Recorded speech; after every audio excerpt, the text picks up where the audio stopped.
Hello, and welcome to today's Coppice Development stream. For those who are new, I'm Martin. I am the developer of Coppice and the owner of MCube Software.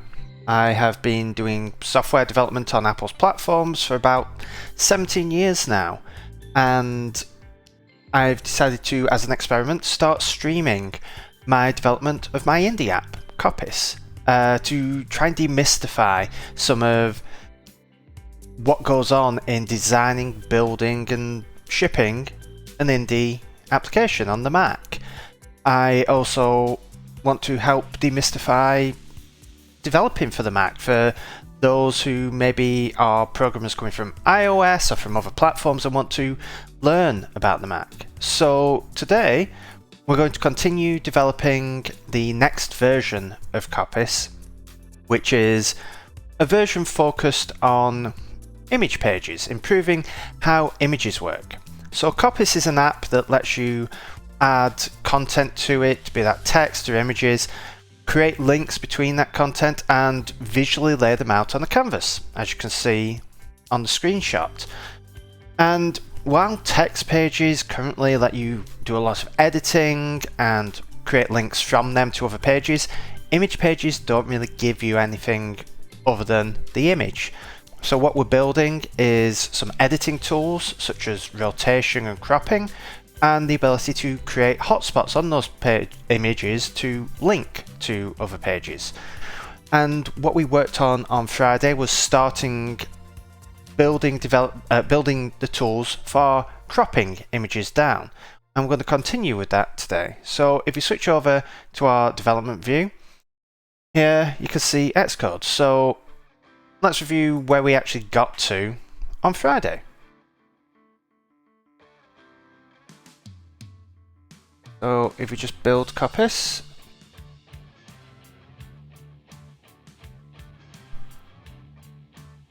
and let it launch.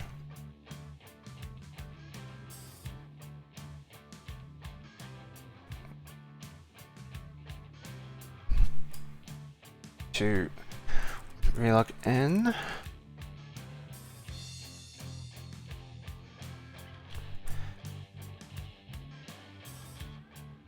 This is a problem only I have because I switch between release versions and development versions, which have different paid logins. So if I open the sample document we had open. So on image pages, we're adding this new inspector here. And we already have the ability to rotate left and right. And what we started building on Friday were these different modes here. Now these just have letters in at the moment because I need to build the icons. We may do that in a later stream. But we need to have a view mode where you'll be able to interact and click on the links. A crop mode where you'll actually be able to crop things down, and then a hotspot mode where you'll be able to edit the hotspots on the image. So what we're working on today is the crop mode, and where we got to is we had just got this infrastructure set up where you can switch between the modes, but also having this box appear. Working out how to have this so that it can actually give us a black box around the side but a clear area in the middle. And what we're aiming for eventually is something like this. So we have Coppice and we've got an image in here. We want to have this box here where again the outside is darkened, the inside is clear, and you can basically drag the corners, the edges, and it will scale down, crop, and once you're done you can go view it, change the hotspots, but if you want to come back, you can then come back and it will come back to this mode and you can uncrop it if you wish. So it's going to be a completely non-destructive cropping experience. Now, one thing that makes this complicated is we need to be able to let you scroll in here. Partly because you could have an extremely large image that you add in and then you crop down, but the other reason is if we go here, you can see that images really scale up and down when in view mode here. So we're going to need a scroll view because when you switch this to edit mode, we're going to want to let you actually crop this in a way that's useful rather than having to let you manually resize this up. We're probably going to have something where it will automatically shift to fill up the screen as much as possible, let you crop it, and then shrink back down to the size that you had before. So the scrolling lets us bring it up to the size of the screen and means that you don't have to start editing the window size to actually do some cropping on it. So what we're going to build today is we're going to visually make this look like what we have here in Photoshop in our designs, adding our drag handles around the side, and then we're going to enable the ability to just drag this around. Then if we get time, we're going to put the image in and a scroll area and actually get this working where you can actually crop down and scroll around. So let's get started. And for anyone who's in the chat, how are you doing today? Are you up to anything while you're working along? Are you just listening? Are you working on your own projects? Let me know in the chat how everyone's doing.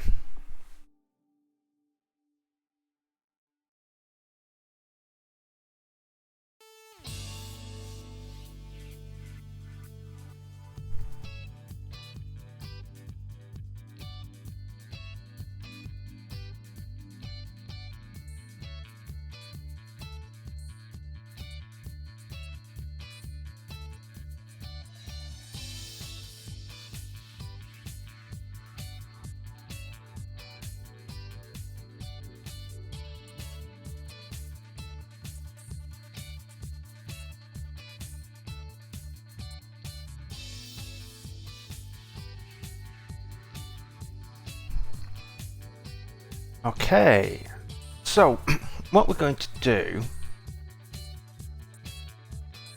is we have our basic drawing here. What we want to do is draw the drag handles.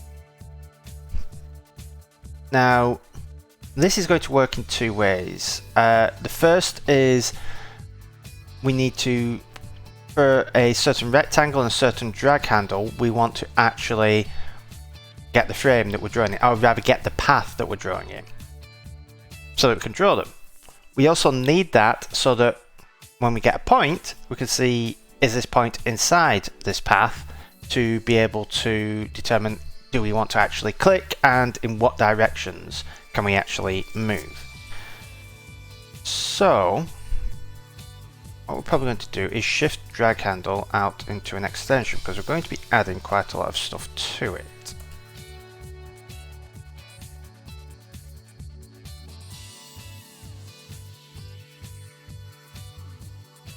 Because what we're going to want is a variable which is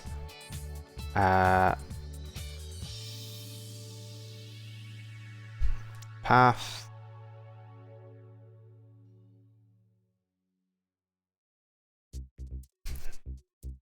and then we're actually, no, that needs to be a function, because this is going to be func path in rect.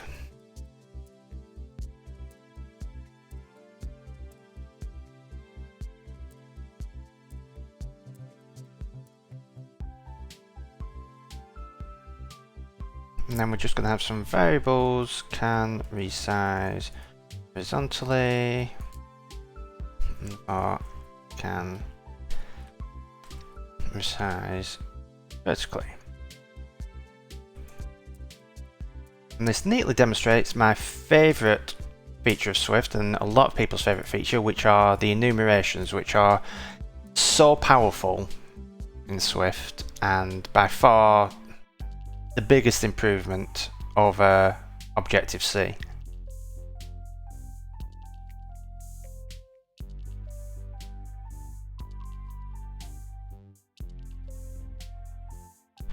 So if we switch No, this will actually complete.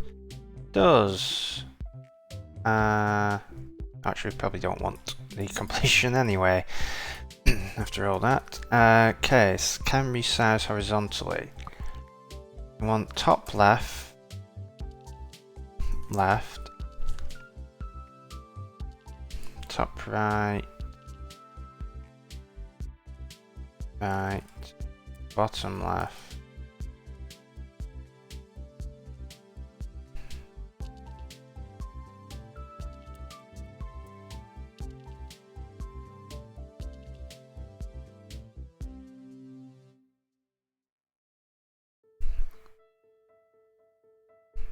Okay, so up, bottom.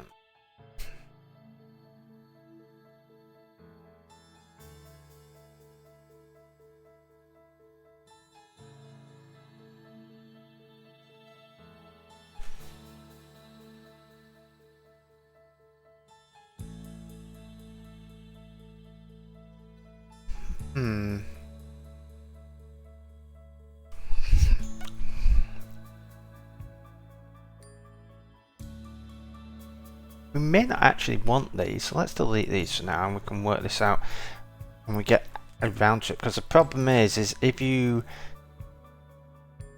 drag one of the right sides, then yes, you can move horizontally, but if you move to the left, you're shrinking the width. Whereas if you move on the left side, you're increasing the origin and shrinking the width. So we need to distinguish between left and right, top and bottom, rather than just horizontal and vertical. So we will leave those out for now.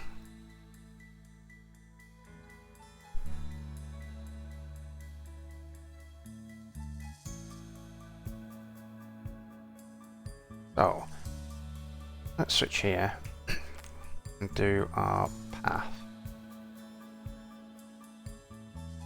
Switch down.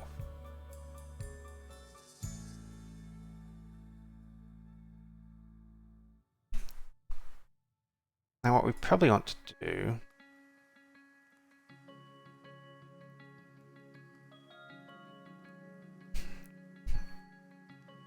top and bottom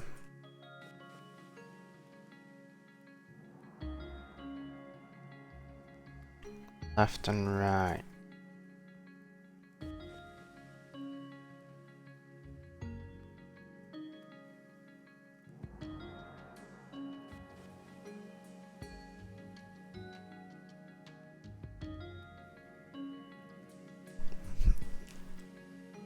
Now what we're the top, bottom, left and right, these are just going to be rounded rectangles inside, centered on each edge.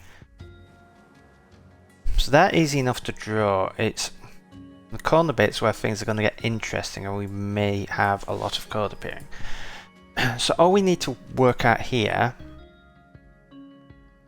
begin with, are the rects. So if we do var, we can do let,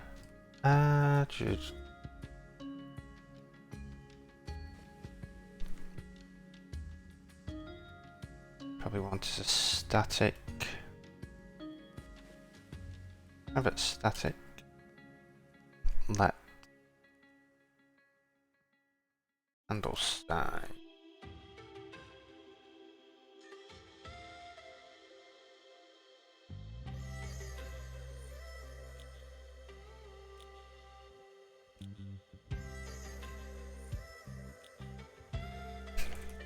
I want handle length and handle depth. As a CG float, let's make it, how big are they? Bring this across, we can just zoom in with Photoshop and actually work out. So that's about 30 by 6, but they've got a border, so let's say 32.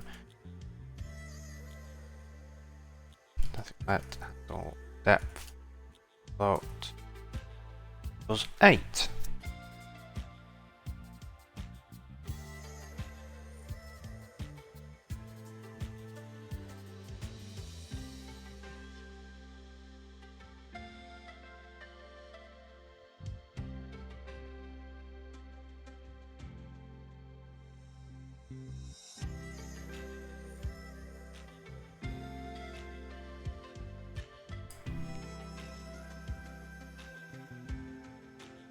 So at this point, we can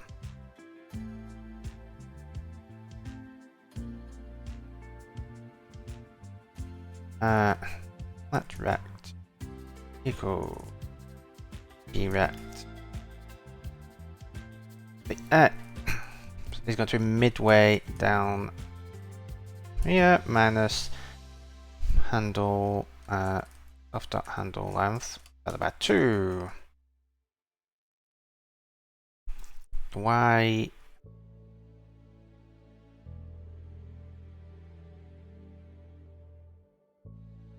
right, so the x, I can never remember which way around.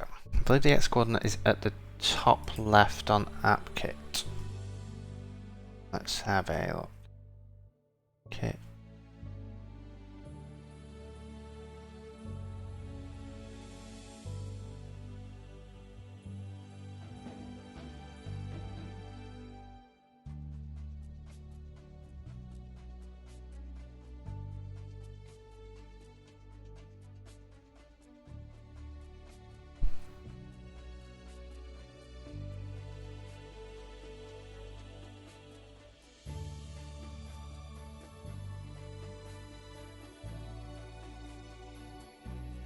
I always get mixed up which way around it is, because I know Windows are from the top left, and I'm pretty sure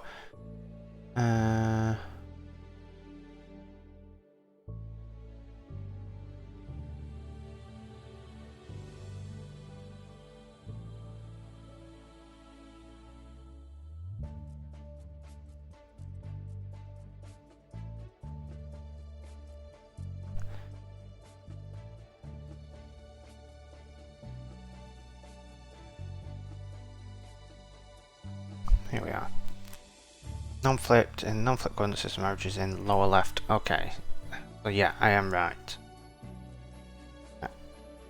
UI kit is left. So that means the rect is the max. So if you haven't done anything with Rex before, you can set a min and a max. And the min is the smallest, either X or Y, and the max is the highest X, Y. Now for X, it's the same, it always goes left to right. But depends on which platform you're on, min X can be the top or the bottom of the rectangle. If you're on iOS, or you're on the Mac and you flip the coordinate system, which I do in various places, I may end up switching to doing here. Actually, yeah, I may flip this for you. That's true. That sticks the origin in the top left, so therefore the minimum Y is the top, whereas in the regular coordinate system the minimum Y is in the bottom. I don't know why they put it in the bottom. I believe it's because Windows are origin in the bottom. So when you want to resize a window up, you've got to shift the origin up. And I believe that's why they did it. Don't know why they started it that way. But on iOS, it starts from the top. And from the top usually works better because you work from the top down. If you're in a page, you start at the top and you scroll down.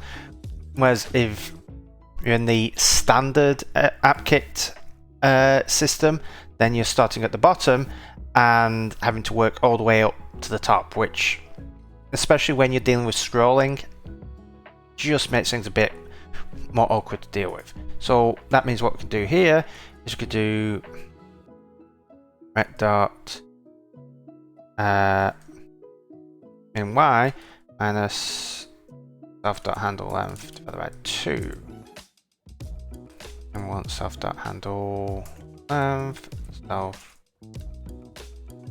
Actually, that one wants to be handled depth.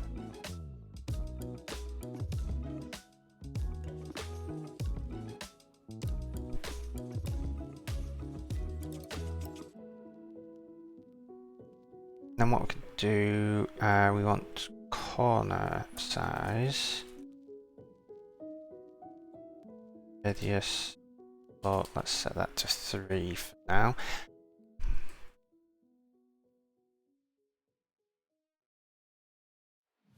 And want to return an Bezier path, rounded rect, in rect,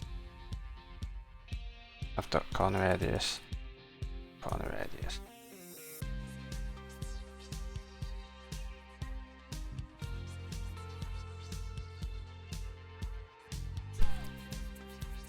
Copy this.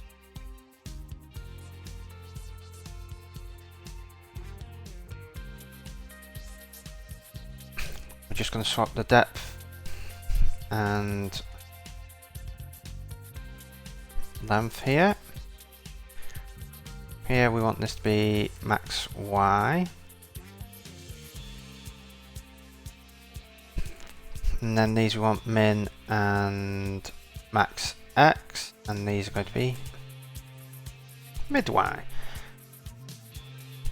So that is all of our edge ones done. Now, how are we going to do these?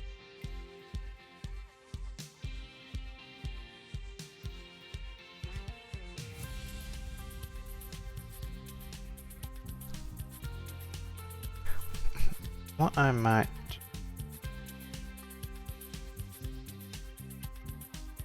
open here. Okay, that isn't diagram.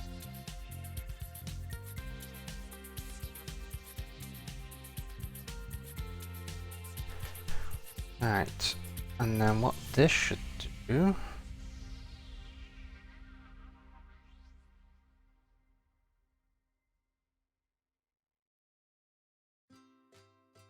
I should be able to give the hello world, change this custom view. Now if I change the custom view, let's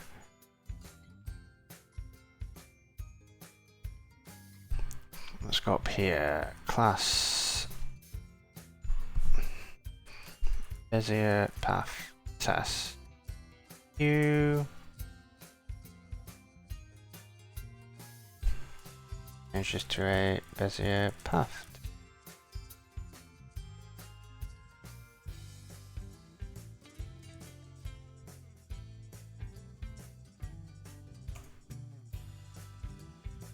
Up.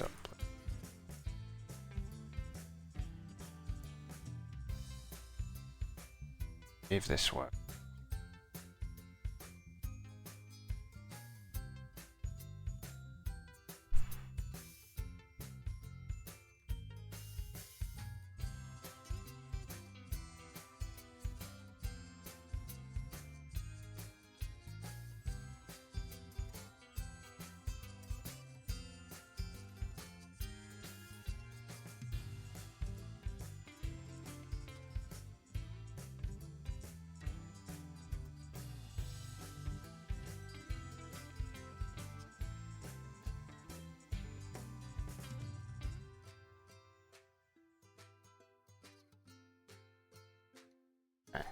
That's not going to work. So what we will do is do let view path test frame equals bounds.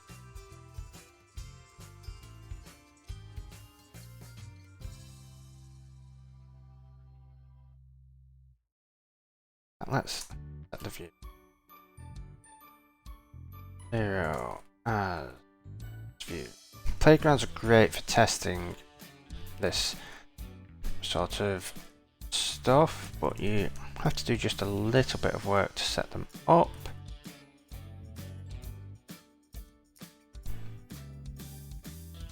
There we go. That is in there. So if I let's color dot white dot set dot bound fill. That gives us a nice background there. Then we could do ns bezier path. No, ns color dot black set. And what we'll do is create a path.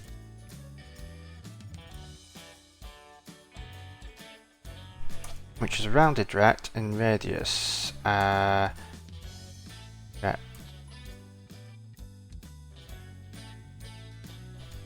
Do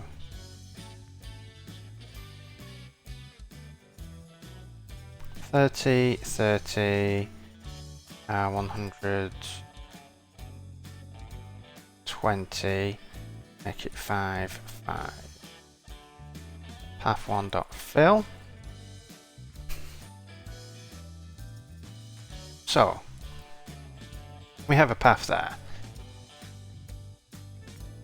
We're also going to do path 2, and this behavior path, rounded rect, CG rect. Do 30, 30 again, but this time we'll do 20, 100, 5, 5. Path 2 dot fill.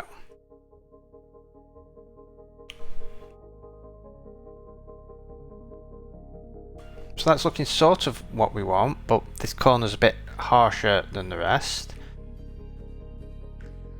And if we, because we also want to apply a stroke, we get this here. So what I want to do is see what happens if I do path 1 dot path 2 and I just stroke path 1. This is probably going to do something. Yeah. So what I'm wanting to see is in the NS Bezier path documentation. That path. If you're wondering why I'm not using Xcode's built-in documentation stuff, it's because it breaks way too often to actually ever be useful. It's far easier just searching for it.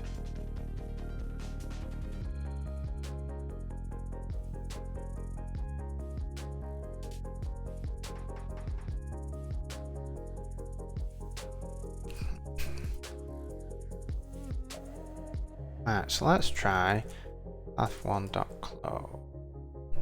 See what that does. Just experimenting with some of these things because I know the path we're probably going to have to do.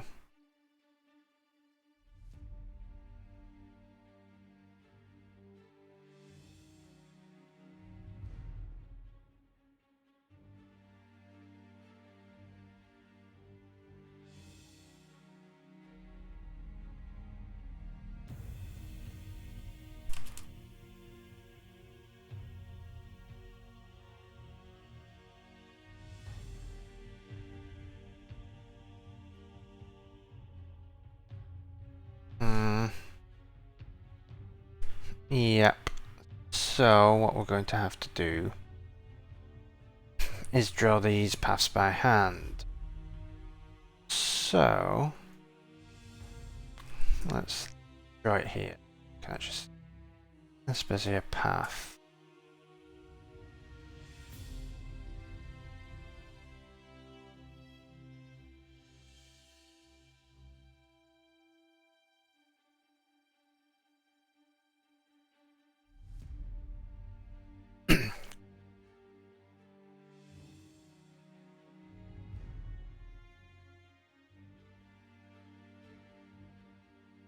Hmm.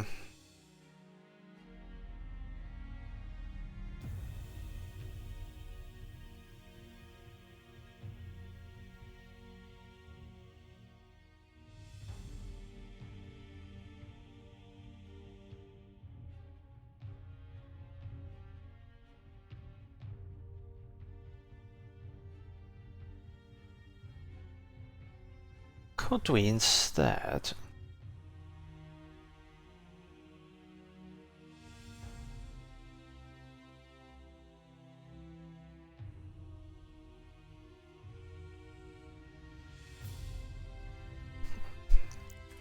On dot that clip. Do that.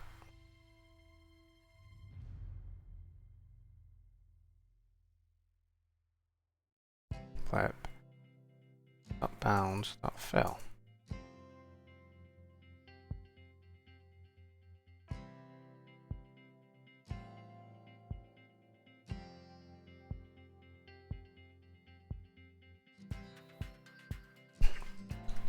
Okay, so let's path dot one dot append path 2.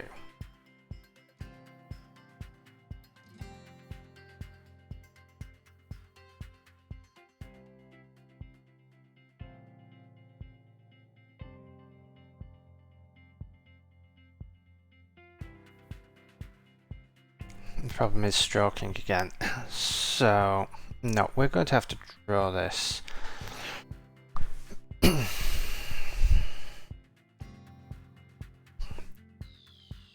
Problem is drawing rounded rectangles is always a pain when you're doing them by hand.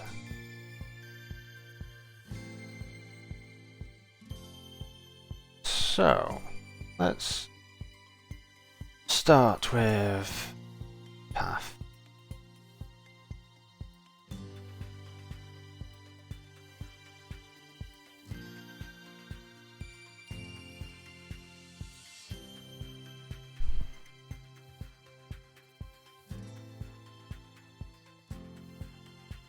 What conveniences do I have in here? I've got draw rounded rect where you're doing that, but we don't want that because we don't want the bottom.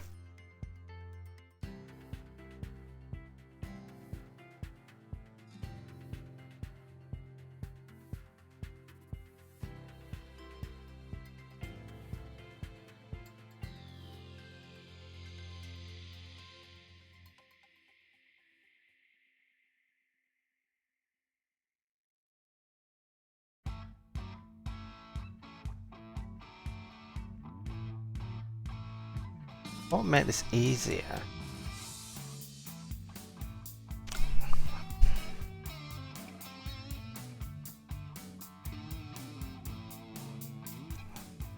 Is if I could just say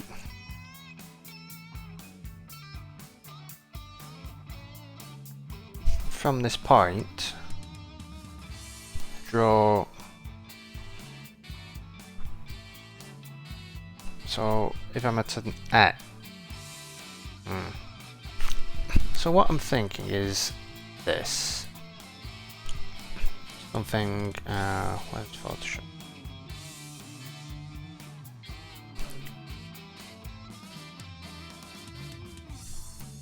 So what would be useful here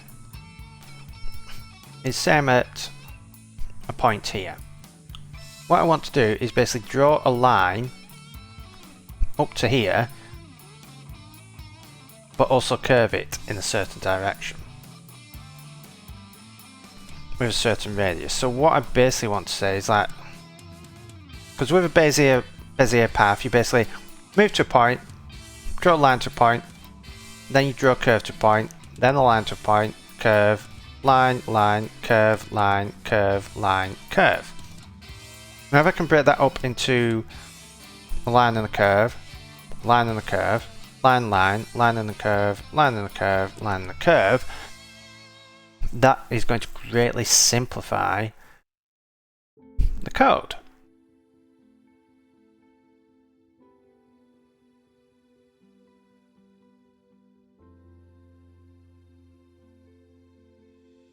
Almost what I want is the ability to draw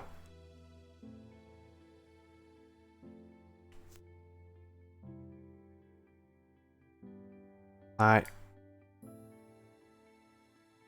something like that, but line and curve actually makes that a bit easier. If I do line curve,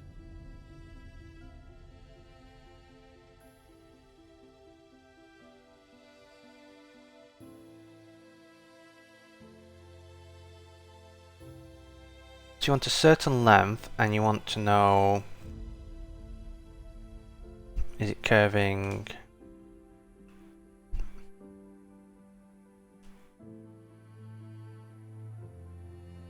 the min or the max? Let's play around because it's always fun doing stuff like this. So what we're going to do is we're going to add an extension here. To NS Bezier path.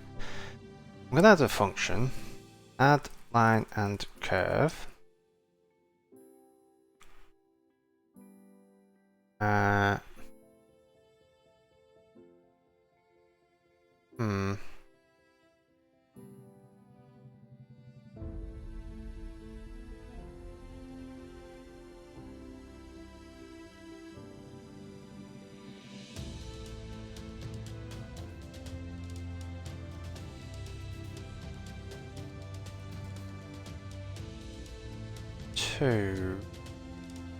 I mean, if we did it to point, because what you do is you take the current point, move the x along what you wanted. Like if you're doing horizontal, you'd move the x along what you wanted, and then you'd move the y the radius. So that would work.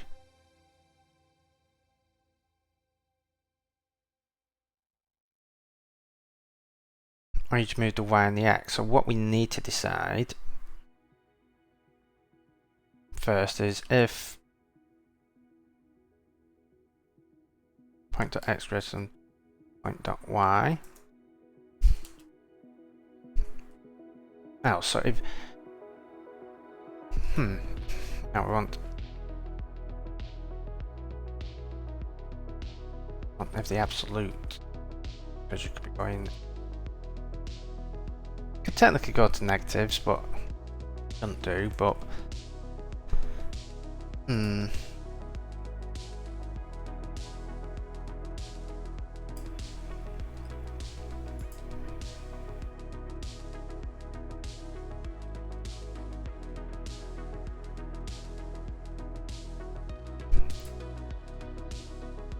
path move to point x 30, 30, and we want path dot add line and curve to CG point. Let's move 105. Now 130 is 35.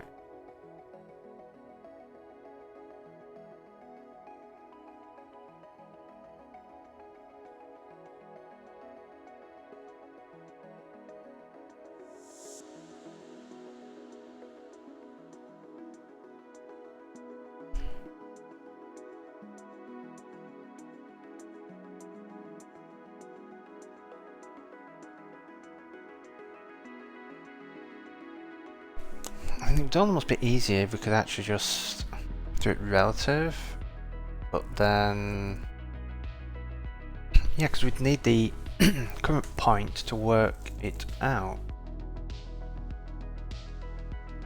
Get the current point, so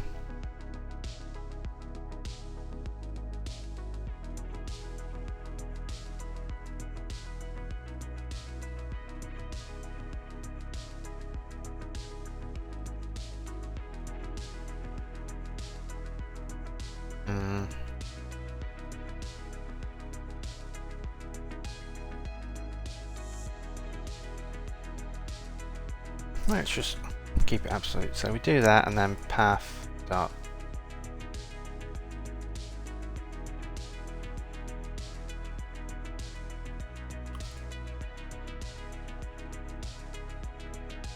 And on a curve, so you point to X. Done that, and we've gone up. So we're going to do 35 Y. Do 50.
How do I want to do this?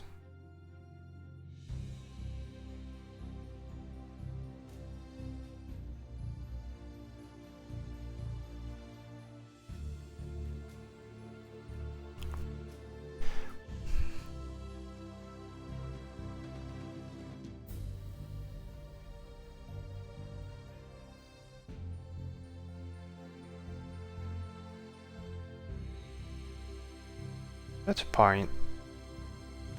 You're on the line of life, but you need to know going right, left, down.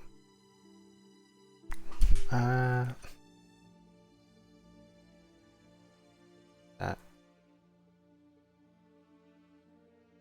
edge, believe.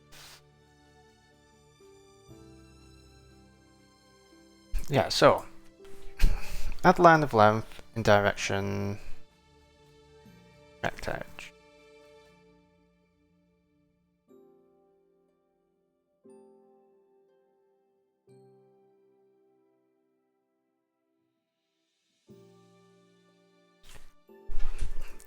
I wonder if we add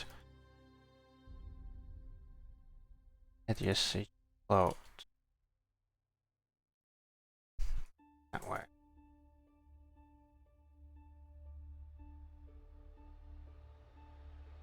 And then we just switch on action.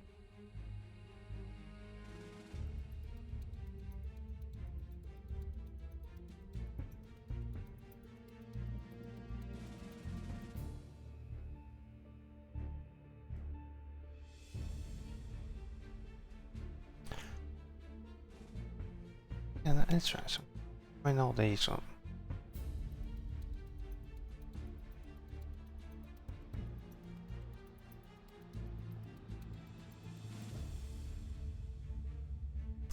I may not, hi Emma, I may not need the rounded corners, but I want the rounded corners, so it's one of those things where I'm just going to be awkward with it. I mean, there's a lot of stuff in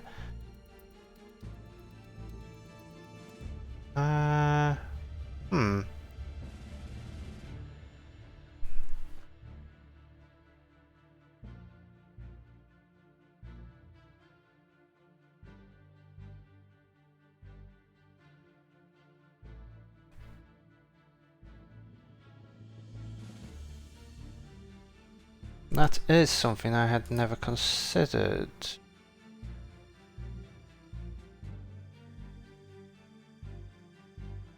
Let's give that a go.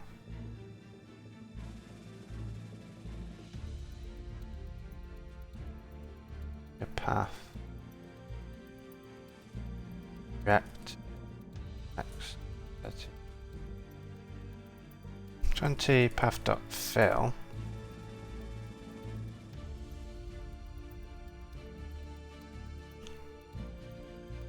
Okay, I'm testing it myself, so play. Oh, why is it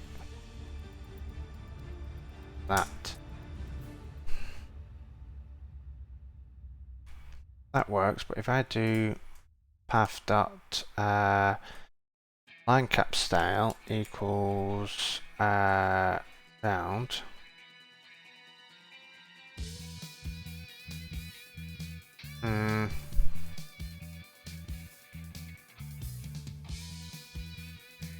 Then we stroke it.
Okay, so that works. And if I do path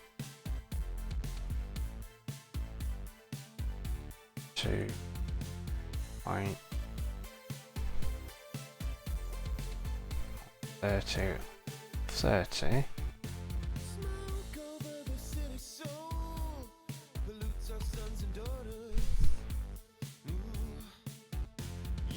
Yeah, that just does the line ends. But what we can do is we don't want that. We want the line join as well, don't we? Left dot line. Nah. Where's that?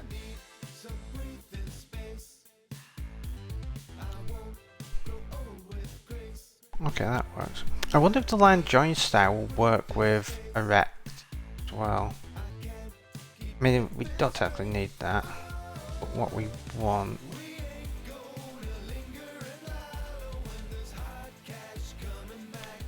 Yeah, so the issue here is I would need a thick line style. So I'd probably need like, let's say 20. Just to test this. In fact, if we do 8 just to test this out. And then I'd want to do and this color dot white dot set path dot line width 6 path dot stroke. Let's see what this looks like. Well, that's passable.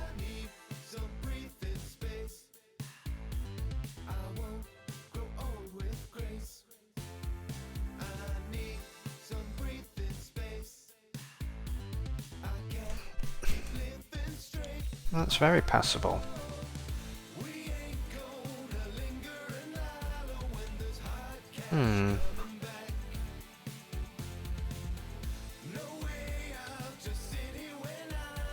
That might just work.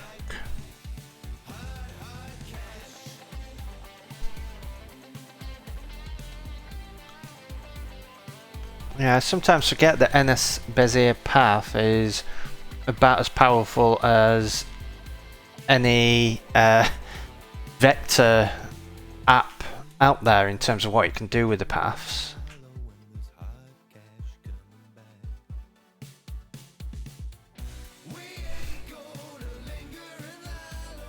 Right, so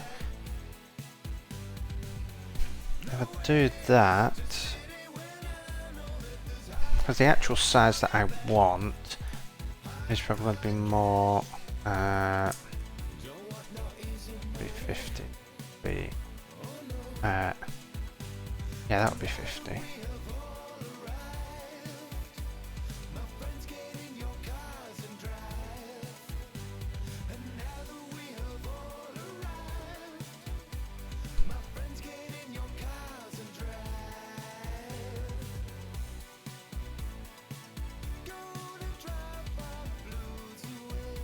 Get rid of that.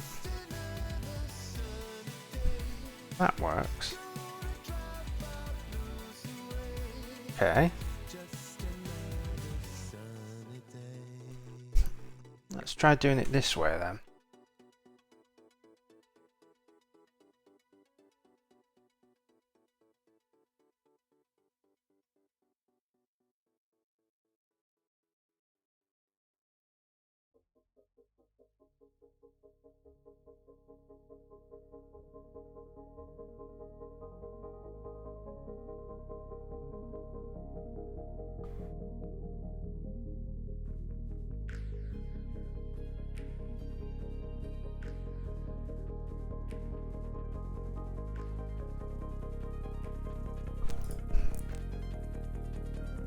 What we would do then is we'd get the Bezier path, set that here,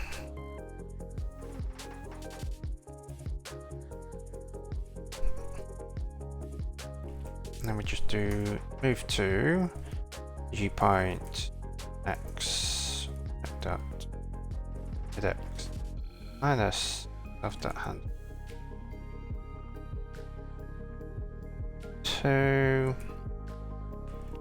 dot min y minus of dot dot min y. And then we do line 2 point mid x plus that.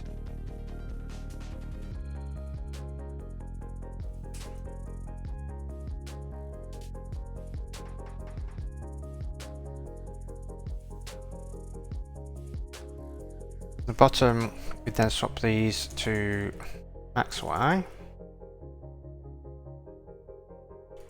Here,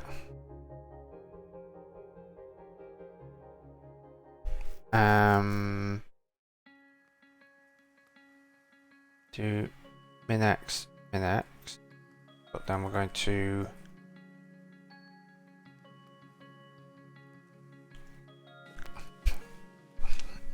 I can, but I'm basically, in terms of like rotating it 90 degrees, I'd also have to translate it into the correct position, because what this is going to do is just give me a Bezier path that I can then set the colors on and draw. So what I'm just going to do is just move and just draw it, which is easy enough to do because it's just like a move line. So it's 3 lines of code, whereas doing it and doing the translation as well as the rotation probably ends up being more code and more complicated in the end. So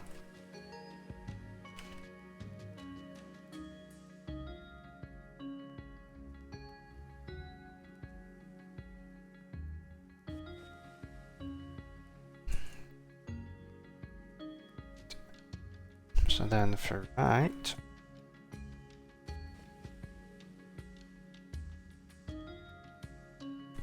do this, and we want max x. That should work. And then here for a Bezier path, you're going to move to, so the top left, we work clockwise. You're going to be x is going to be rect dot min x, y is going to be rect dot min y plus self dot handle.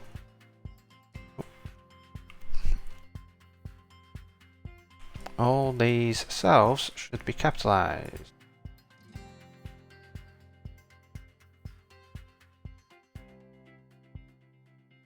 And this is a trick for anyone using Xcode. If you hold Control Shift and click, rather than moving the cursor, it adds an additional cursor, so you can actually edit in multiple places at once, very precisely.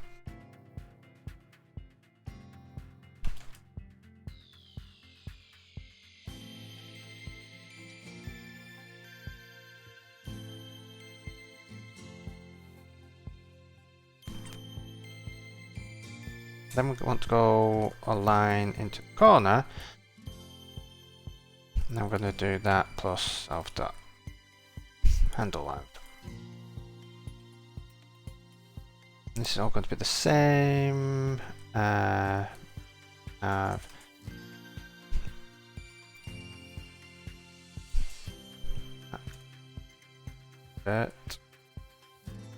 This, so let's swap these around. Max X minus min y there.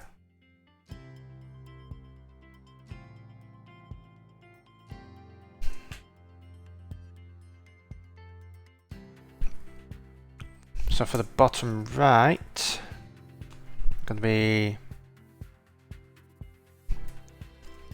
we're working around this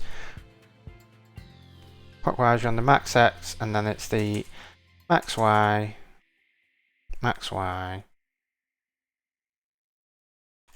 max Y, and then here,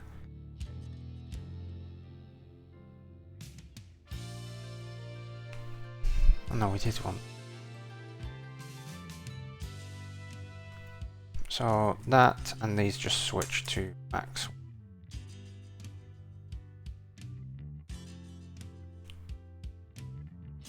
And then for the Bezier path, we are going to do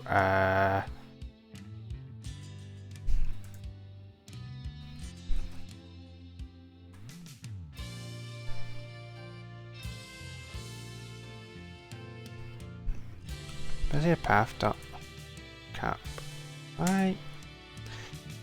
Why is Xcode being Xcode? Bezier path dot line cap style equals round. Bezier path dot line join style equals round. Return Bezier path. What have I done wrong here? Xcode does not like.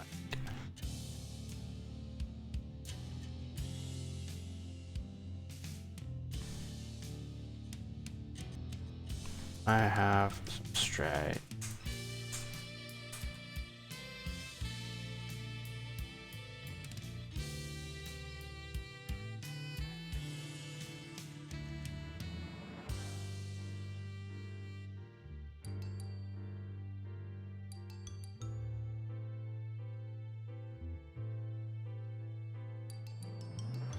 Build succeeded. Right. With these in, what we can try doing is this.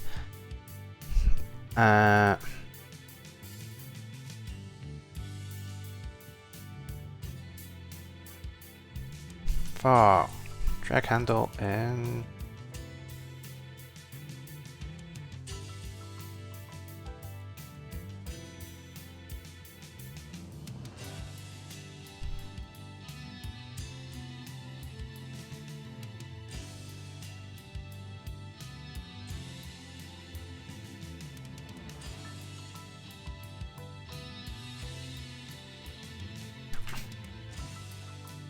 No, this color white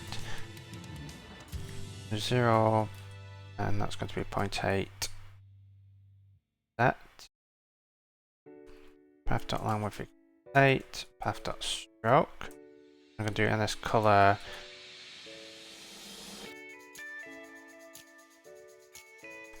we're just going to do it plain white. That path.line width is 6, path.stroke. And if we build and run, that should hopefully draw all our paths.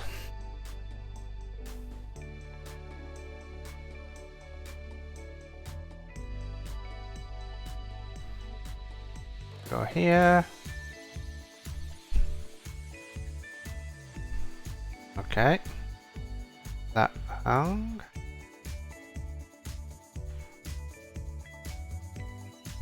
Ah!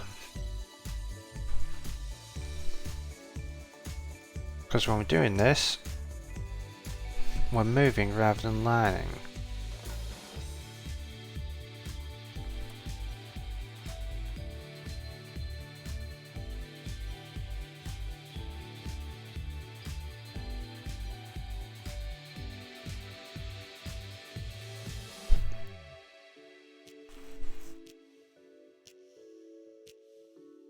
Okay, well, some of our positions are wrong.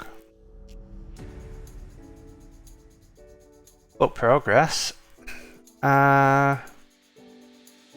Okay, so left and right. Those are meant to be mid. Not min.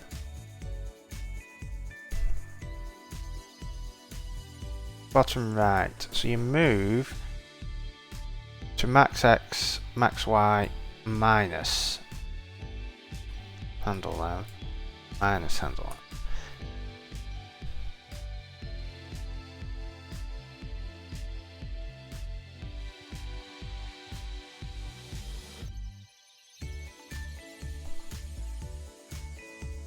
Oh.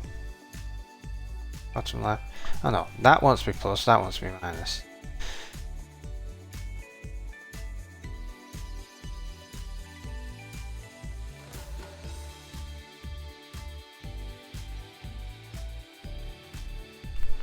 There we go.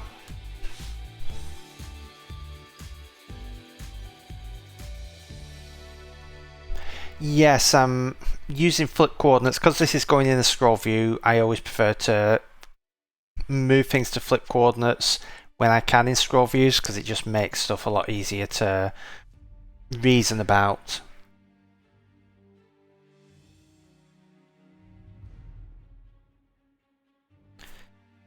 So that looks good. What I might be tempted to do is decrease these corner sizes because these are going to be pretty good. And what I might do just to simplify things for the actual bounds is that even if you click here in the corner, you're not actually on the thing, but if you click anywhere in the square for the corner, then it will actually treat it as that. So then I'm just doing check whether you're in the rect there, a rect there, a rect there, and so on. And if I do it that way, it makes it easy to do, easier calculations, and it's a bit more user-friendly. There's a much bigger area for people to do. I mean, for these, I may even extend the click area outside of the actual handle here so that it works a bit better, because even though you get some accuracy, if there's no downside to making the interaction area bigger, then it's always useful too.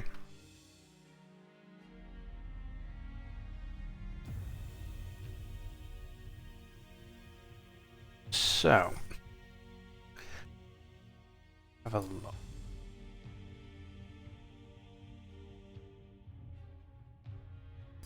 I had actually been planning to try Xcode 13.3, the beta version of it, and see what that was like. And I'd downloaded it this morning, and I'd unzipped it, I was ready to launch it, and then I saw there was a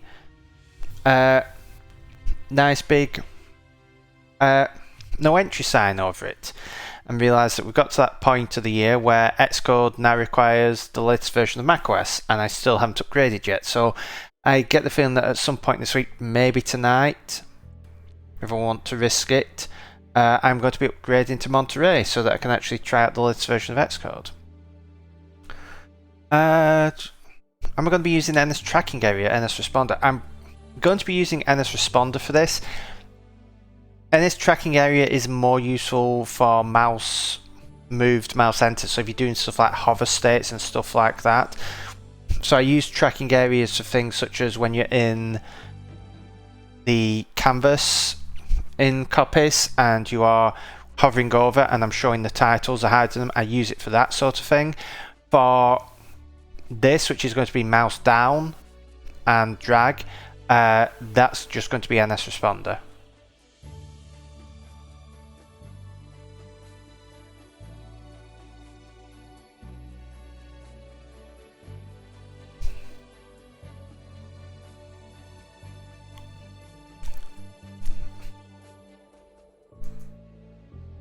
Let's change this to add handle length.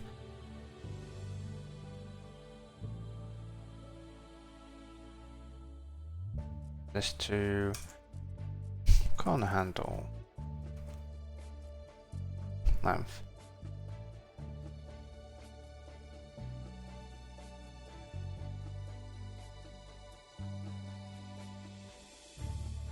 You're in the middle of the sea.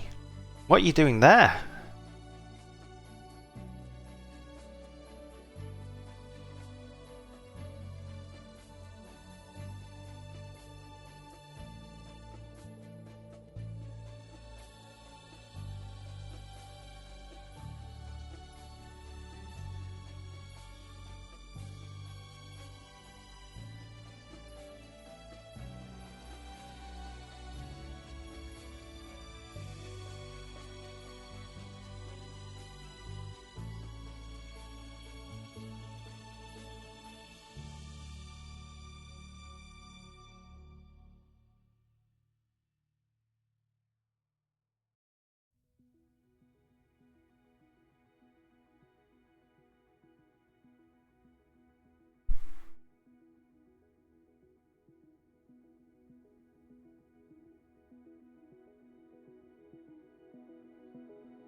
That do here is that by 5 and not 0.5.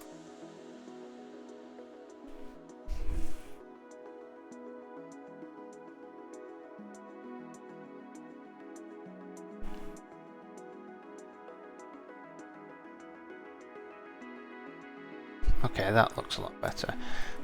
So if I take a screenshot of this, preview and zoom in. So what I've just done, the reason I've done that 0.5 on a retina display, this looks fine, but I have non-retina displays next to me, and anyone who doesn't have a retina display, and remember Apple was selling non-retina Macs up until last year, you need to be careful when drawing lines that have a odd line width. And the reason is that the line draws either side of the pixel. So if you are drawing on an even pixel and you have a line width of 1, that means it's going to draw 0.5 above and 0.5 below, which means you're going to get a blurry pixel. Now that is perfectly fine on the retina display, because 0.5 above and 0.5 below above solid pixels because it's Retina, especially on, for example, a 5K iMac. I believe the latest MacBook Pros as well are all straight 2x. Otherwise, you're going to get a little bit of blurriness. Now, if you have a high enough pixel density, that isn't too big a deal. But when you start getting lower pixel densities, you really want those lines to be sharp. So if you actually shift it by 0.5 of a pixel, what it essentially means is when it draws it at one line, on the Retina display, it's just basically shifting it up a pixel effectively because you've got twice the pixels. It's still drawing 2 pixels, it's just drawing them up. But on a non-Retina display, it fits it in a single pixel rather than splitting it halfway between 2 pixels. So you get this nice sharp line, 1 pixel wide in the color you want, rather than something that is basically half of the color that you want because it's done alpha, because it's merged across 2 pixels. So that's why it's always useful when you're drawing straight lines to always make sure that you shift things by half a pixel, and that's where inset by becomes very useful because you just inset by half a pixel and your strokes work perfectly fine.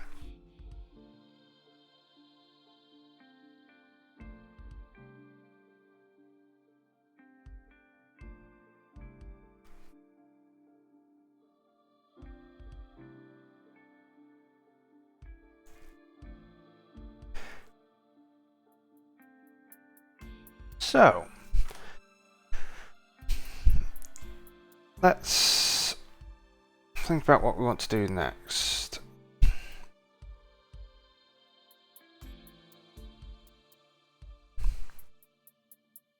I've cut the corner lengths down and that looks a lot better now. I think having them the same length of the sides is a bit much because they are that much bigger. But I think what we need to do now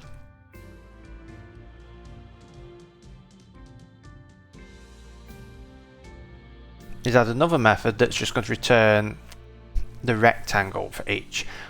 And then we'll get to this drag handle. What it will do is at a certain point, it will just iterate through these and just say, is this point in the rect for top left, for top right, and so on. Once we get that, then we can start doing our dragging around. So,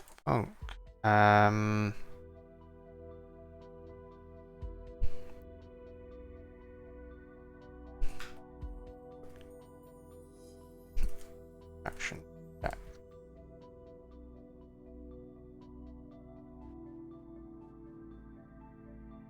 Interaction bound.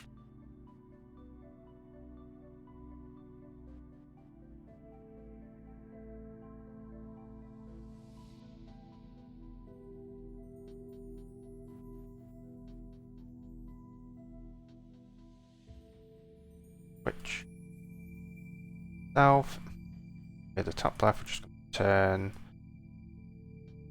Let's get the order name.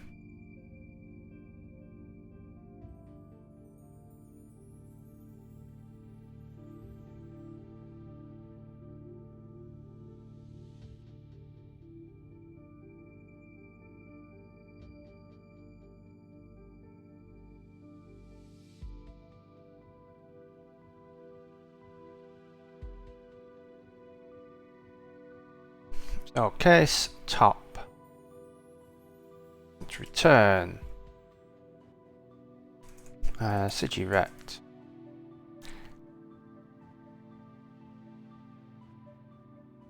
It's going to be rect dot mid x minus self dot side handle length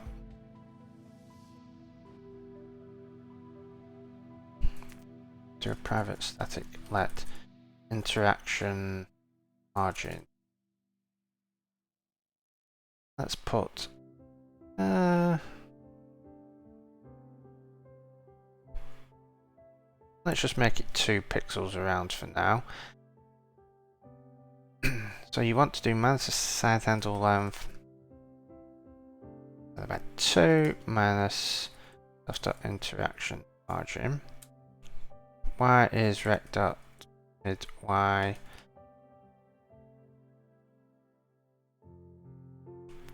do want a private static let handle depth 8.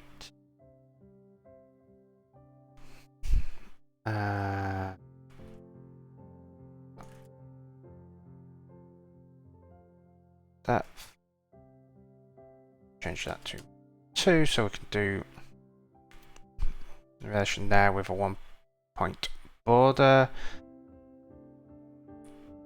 So this is going to be that minus depth 2.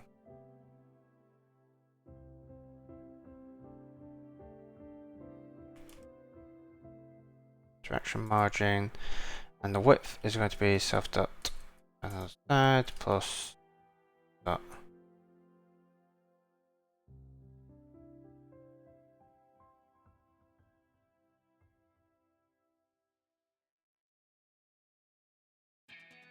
depth.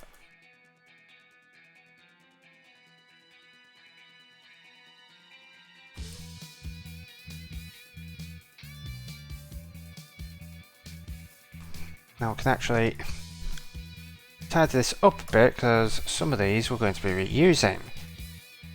So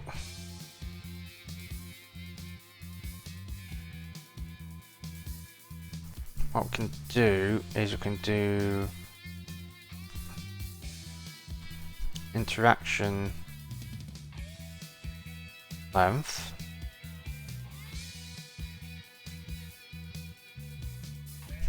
of that side handle length plus 2 times self dot interaction margin, let interaction depth equals self dot handle depth plus 2 times self dot interaction margin. What we can do here is just do interaction length, interaction depth, get rid of that, and this becomes interaction length and the other becomes interaction depth.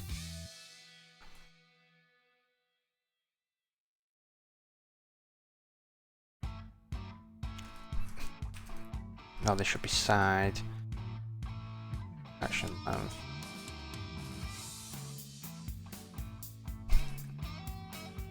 So for the bottom it's exactly the same. Actually that shouldn't be mid y, that should be min y, and that should be max y. And I'm going to do the same here, except that's going to be min x and that's going to be interaction depth, and it's going to be min y by side interaction length, and we swap the depth and the length here. And actually realizing that should be side interaction depth as well because we're doing 4 rects for top left and top right. So for this one that is alright, but that's going to be max x.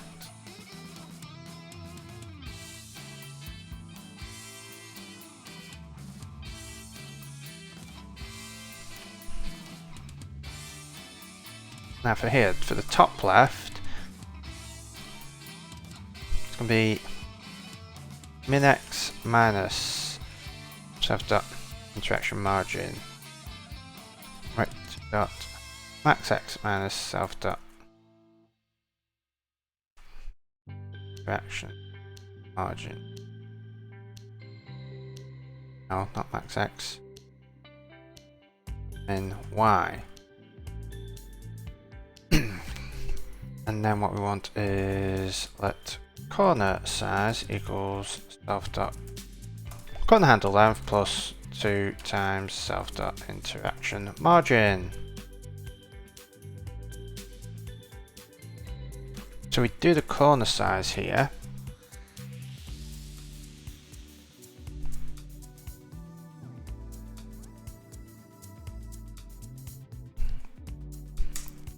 These will all be the same size, we just need to tweak these. So this is going to be max x minus that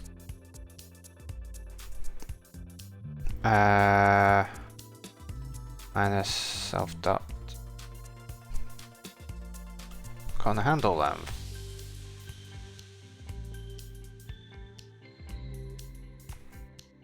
This should be the same x. The y should be the same there. This should be that minus interaction margin minus self dot corner handle length. Y. And then we can test these really easily because what we're going to do, and this color dot blue dot with alpha component 0.4 set. Now what we're going to do is drag handle dot interaction bound in self dot crop rect dot fill. Actually, that shouldn't be in, that should be for. And the reason it's for is that the interaction bound will not necessarily be inside of the crop rect. It'll be outside because we're being a lot more forgiving. Actually, that should be for as well because the actual handle's outside. So I'll rename those. Naming is always vitally important. But if you do that, build and run. And we will see how this looks. It looks like compiler errors.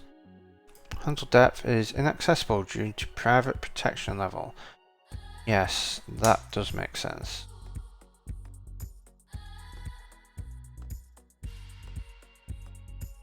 That's that is built. We run.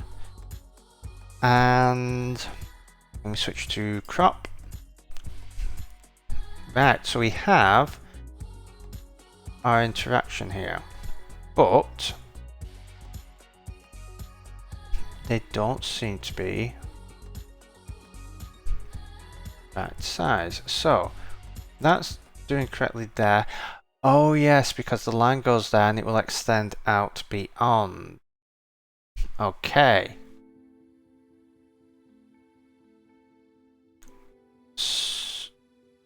And actually the left one is completely on min x.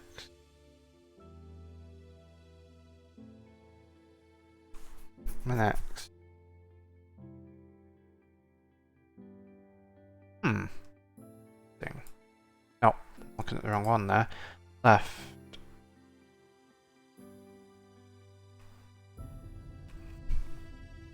Well, that should be the max x because it's on the right. That should be the min x.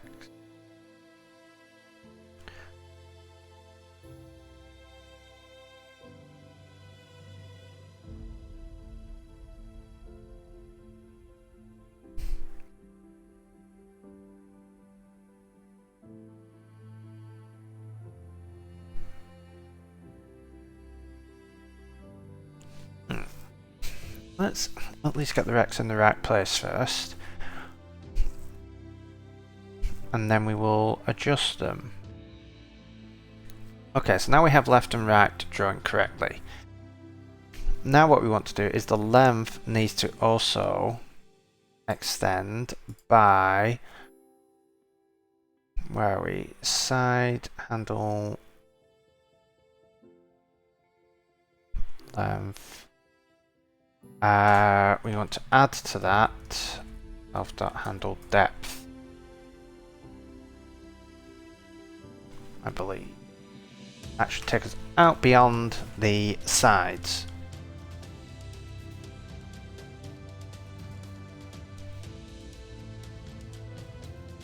By the way, if there are any new viewers watching and you've joined since the start of the stream, then feel free to leave any comments or questions in the chat asking about what on earth is going on or any questions that you may have, and be sure to give me a follow to be notified whenever I go live. I try to stream twice a week, and if you are able to follow, it does help me on the path towards becoming a Twitch affiliate, which will unlock lots of new features on the stream that will enable me to help make the experience even better.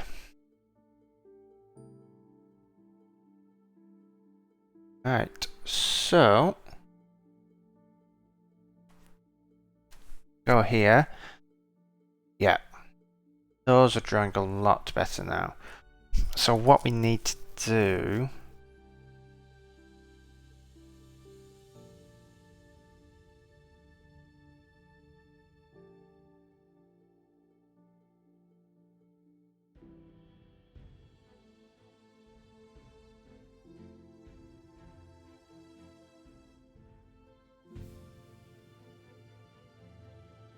so the corner offset equals self dot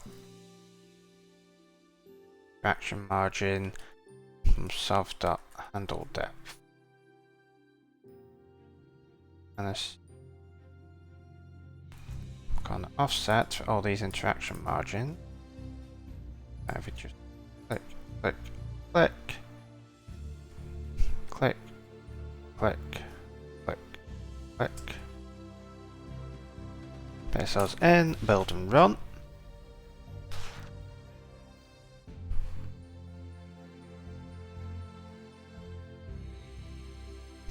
And we will see when we go to crop mode that I've completely messed everything up, of course. Oh no, I haven't completely messed everything up. That is...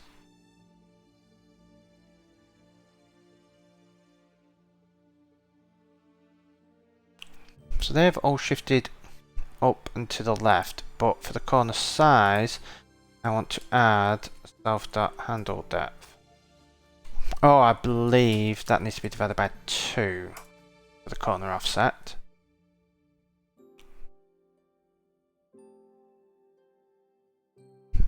We'll see how this looks. There we go. So actually, that doesn't show up quite as well. Let's just switch this to yellow so it will show up a bit. Oh, yellow, right. So it will show up a bit better on the stream, and then you can see against the dark background where these interaction areas are.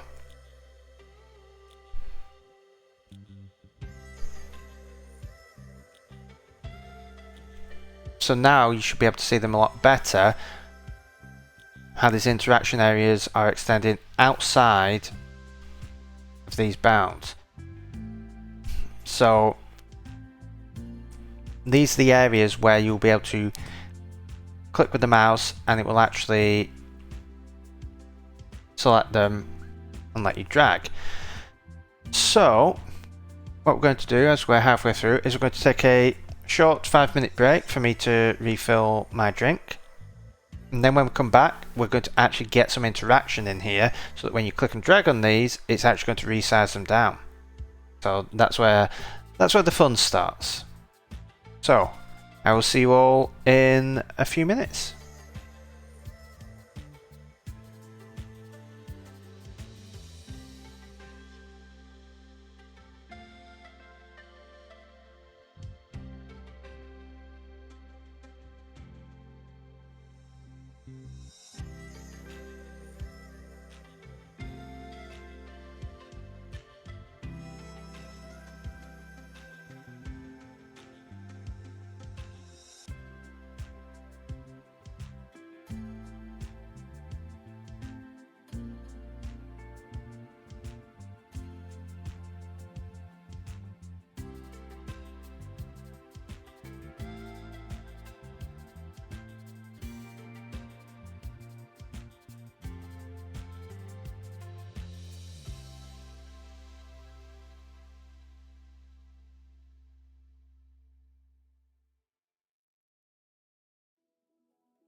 Hello, I am back and I have refreshments. So let's get back into developing Coppice and let's build some actual interactions that actually make all of this resizing work.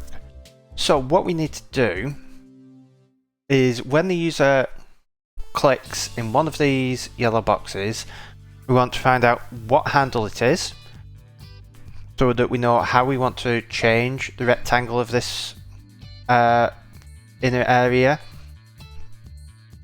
Then they drag, we update it, and then we move along. So, one thing we're going to do first is actually go and have a look in Coppice Core, which is the framework that contains all the non-UI elements. Look in our layout engine, and we are going to look at some of our event contexts. And we have resize page event. Now the reason we have this is that similar functionality already exists in Coppice. We're not going to be able to just reuse it, but we have the functionality where you can resize something from pretty much any edge. And it works correctly, it works with scrolling and everything. So we're going to be using this as a sort of reference. So we don't need this aspect resize, that exists purely for images. What we want is regular resize. And what you're going to get is the down event, we get our start point. Dragged event, we get the start point. We don't care about the bounded location. Actually, we do, because we're going to be bounded by the image size. Then we want to get the delta. You resize with the delta and layout. Right. So that makes sense. Hi Brian, welcome to the stream. Hope you're enjoying it and finding it useful.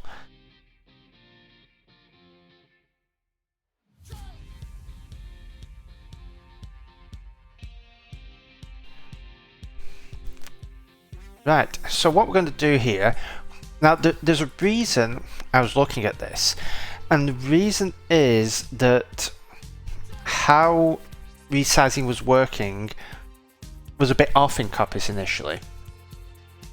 So if you look,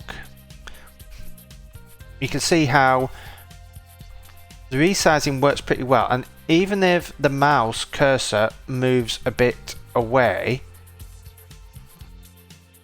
just briefly, we do eventually get to the mouse cursor, so we're exactly tracking it. Now the reason I wanted to check this is I wanted to remind myself which way I did this, because the way I did it initially meant that this drifted away, and the way I did it initially was rather than storing a start point and then getting the current mouse point for every dragged event and just working out what is the difference between those and using that to adjust things from whatever the starting frame was, I was using the delta. So when you get an event, you can get like the delta X, the delta Y, so that tells you how much has the mouse moved. And the problem is that if you're moving the mouse around, because the tracking isn't 100% accurate, it means that if you have a start point and you have a new point that the mouse has got to, if you basically add up all the delta X and delta Y while you are dragging, they do not add up to the same as the current point minus the start point. Which means that slowly it drifts out, and as you start resizing, you'll see that it's no longer under your mouse. So by doing it this way, by having your start point and basically storing whatever the starting state is and constantly basically updating it, finding the difference from your start point to now, and then just applying that difference to your starting layout, it works a lot more accurately and it makes it seem like you're tracking the mouse a lot better, even if the mouse may be dropping frames, because it can't track completely, especially if it's like a wireless mouse, because you may get brief moments where the connection isn't as good and there's a little bit of latency of things coming in. So when you're doing these interactions, it's useful to do that just so that you get that really nice user experience.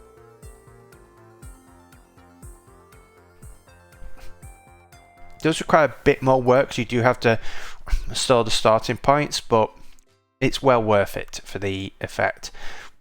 So what that means we're going to do in our crop view is we've got a crop rect here, and what we're going to have is a private var drawing crop. Well, crop rect for drawing.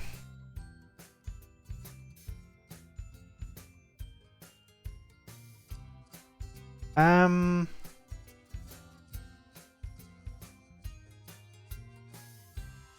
do we?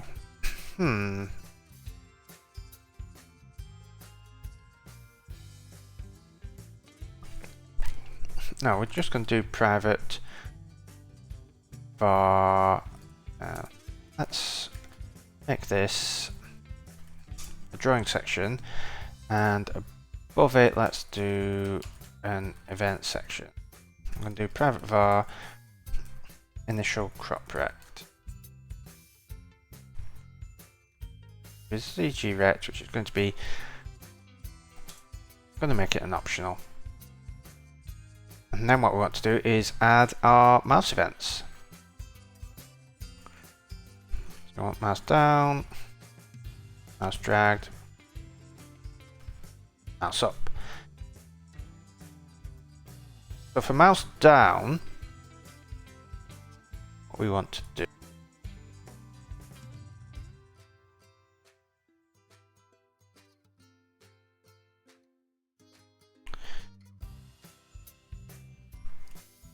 is for our initial crop rect to equal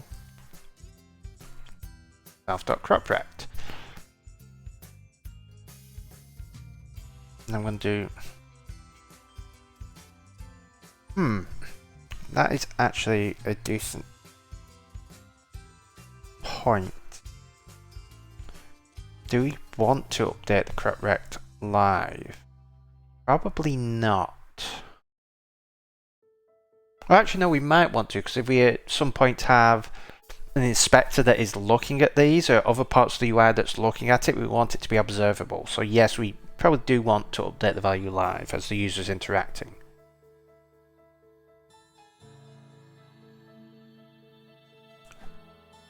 So here we're going to set the initial crop rect to nil. So mouse down and mouse up are just doing some of our basic interaction work.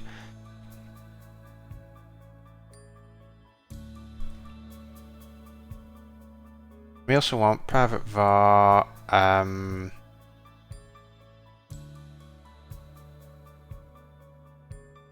dragged handle. Be a drag handle. And what we're going to do here is on mouse down self.dragged handle equals we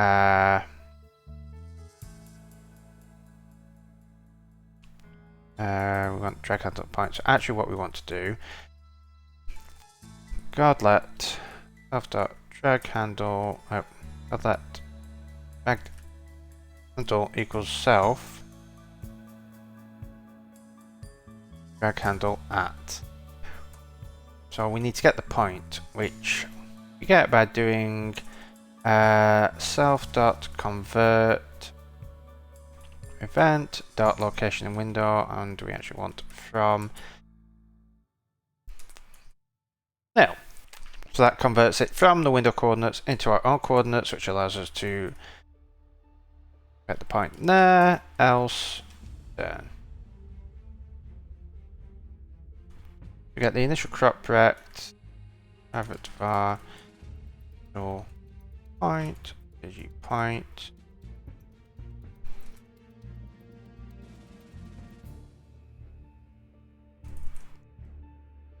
Self.drag handle. Now, what I think we're going to do is make a nice private struct to group all these together, because we've got three things here that all need to be nil or all need to be set, and they're not going to change after they're initially set. So we could do a drag state here. And what we can do is just select all these. I hate how Xcode does that now. It used to be that it would let you insert new lines, but it doesn't. So now we have that. We can get rid of all the optionals here and just add an optional private var drag state is a drag state optional. I can do self.drag state equals drag state.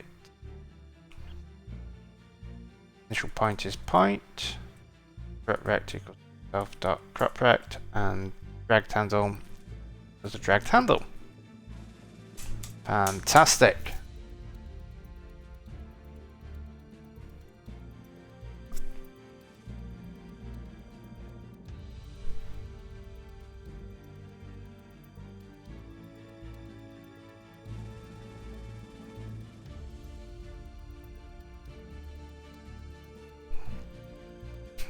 So, all the powerful stuff is going to be happening here in mouse dragged.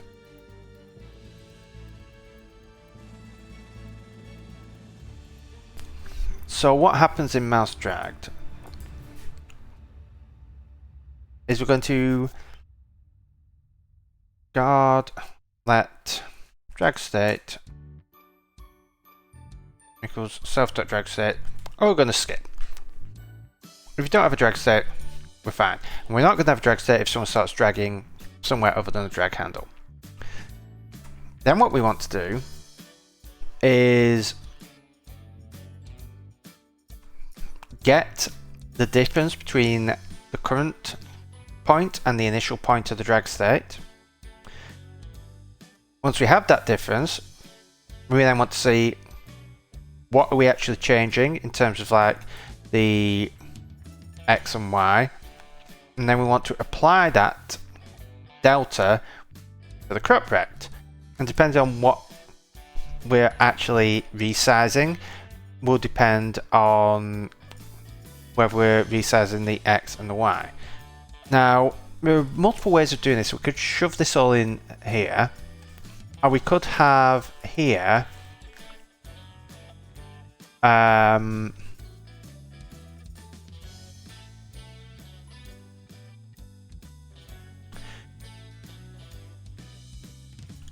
where we pass in our rectangle, we pass in our delta, and it will give us back a new crop rect, because it will just switch and we'll have all of the code in here.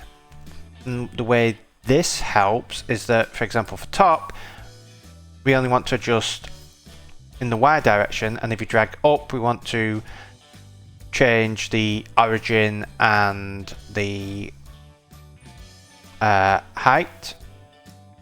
Whereas the bottom, if you drag up, we just want to change the height. So this just makes things a bit easier. So I think we will do it that way. So we're going to add a function which is going to be adjusted crop rect with initial rect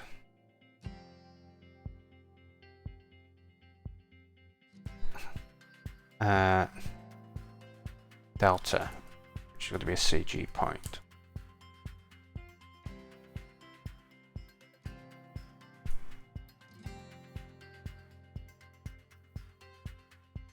And what we're going to do here is we're going to calculate our delta. So let delta equals, we want to get the point. So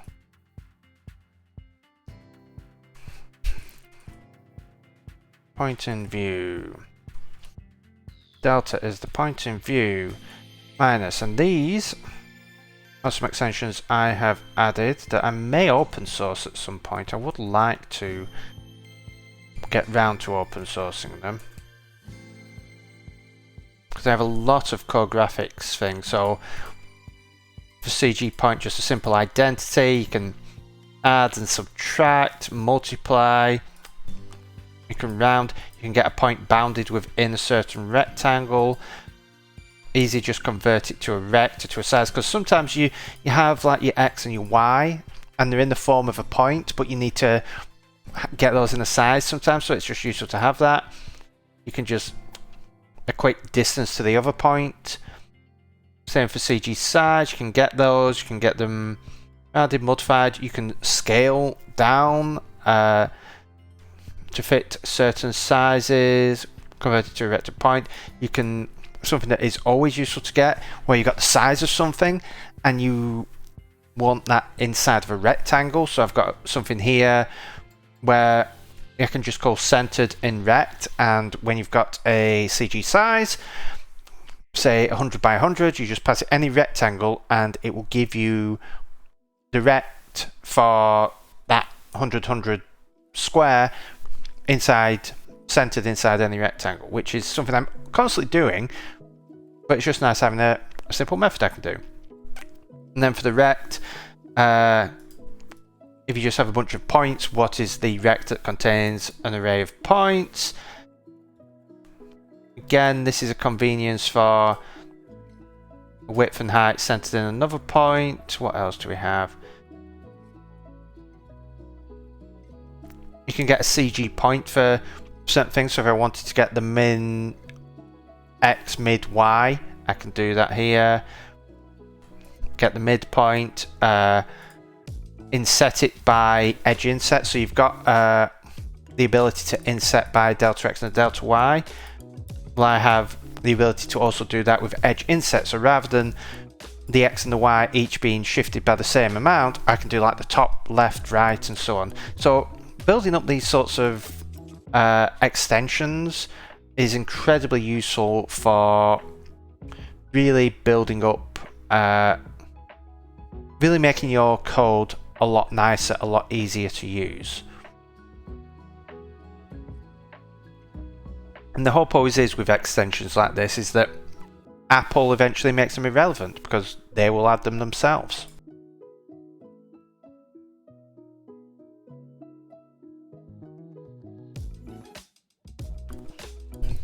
So now we have this delta. What we can do is self.cropRect equal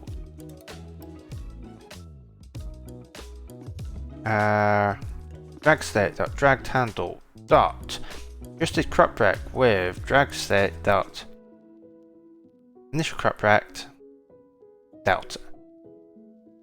So that should hopefully work. And all we need to do is switch on self. And what we're going to do actually is just copy paste this. And what we're going to do, yeah, just did rect.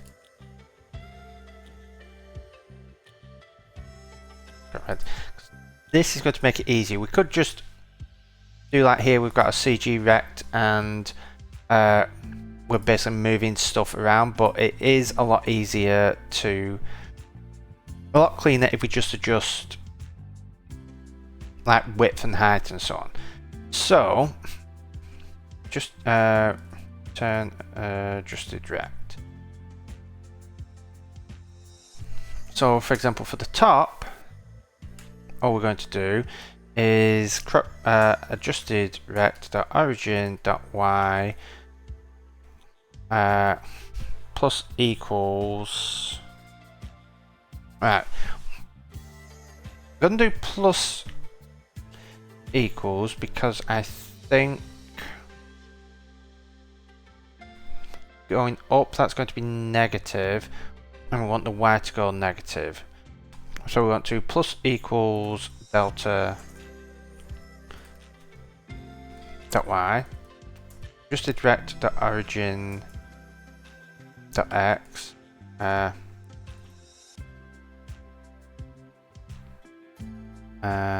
no, size dot height. But we want to minus equals delta dot y because we want to increase the height. Whereas for bottom, we just want to just adjusted direct dot size dot height plus equals delta dot y, because then we're going positive. Here, same again, delta dot x, adjusted direct dot size dot width, and equals delta dot x.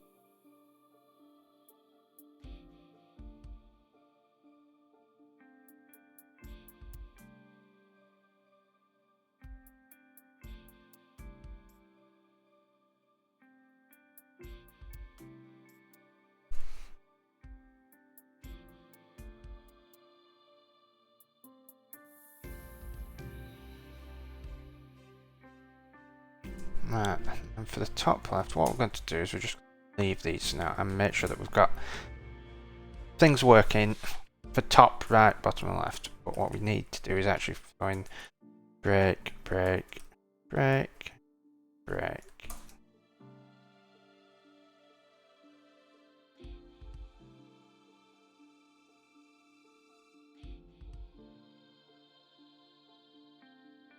So, go here, up. Okay, so things are not working. So this, where we throw in some breakpoints. So, we are not getting a drag handle at that point. And I know why.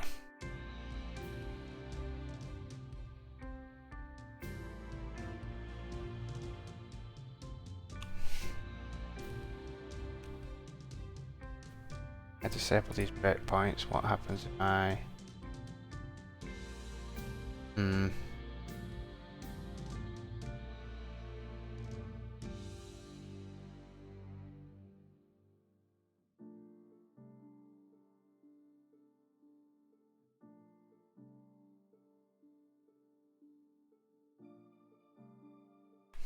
So the problem is that the points for the drag handles are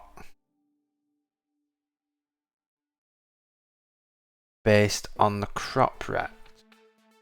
No, actually, thinking about it, the crop rect is based on the view.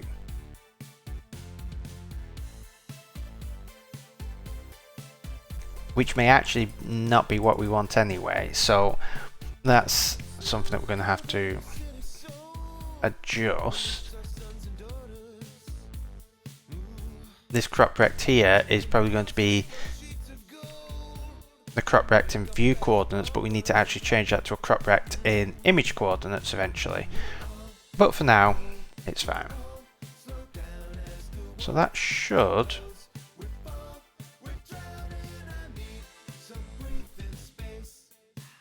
theory be working. If you click there, what point do we have?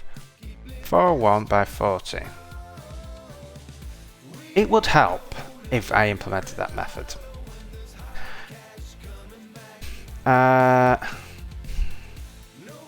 For drag handle in drag handle.all cases, if handle dot direction bound for self dot crop rect that contains point, then drag handle, otherwise return nil.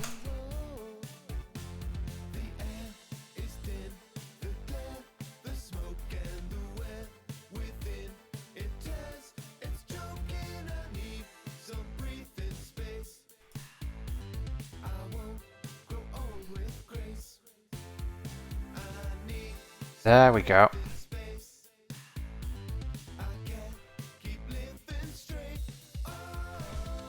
So we now are in business.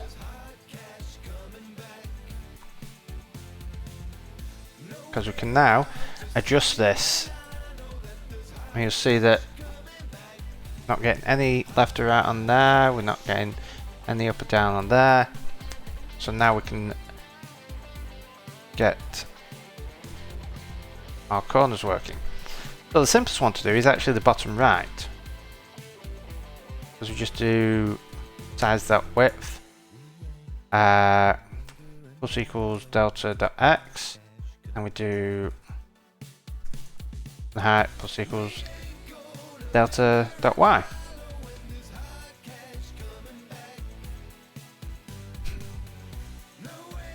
Now for the top right, we do the same thing, except we want to do the negative there.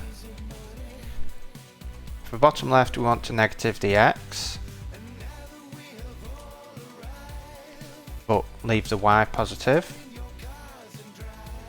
And then for the top left, they're both negative. Now for the bottom left, which I have just noticed, I need to capitalise that L. So if I do adjust the direct, we actually want to do the same that we do for the left, which is origin.x plus equals delta.x. For the top right, we want to plus equals delta.y to the origin.y. Now for the top left, we want to do both.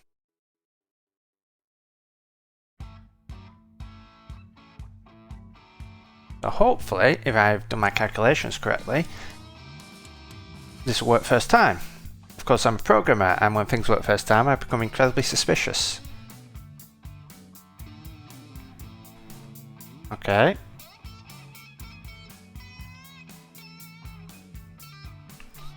So we obviously need to stop you from being able to invert, and we need to stop you being able to go off the screen at least without scrolling. But this is incredibly promising. And you can see that as long as I click in the yellow areas, it works fine. So if I remove the yellow,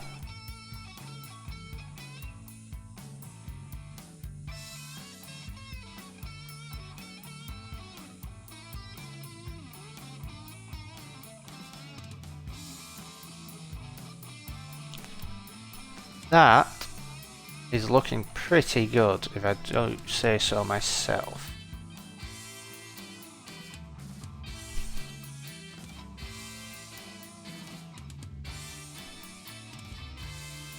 Yeah, we don't want things overlapping, so we may want to do things where when it gets too small, we have a minimum width, so we actually start making the handles smaller.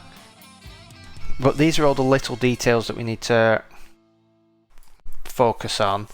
But I think overall, I'm pretty happy with how this is looking. So yeah, I think I'm going to commit to this.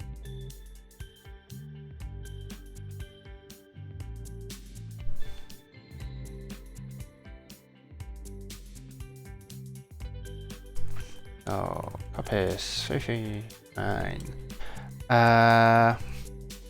And basics of top view.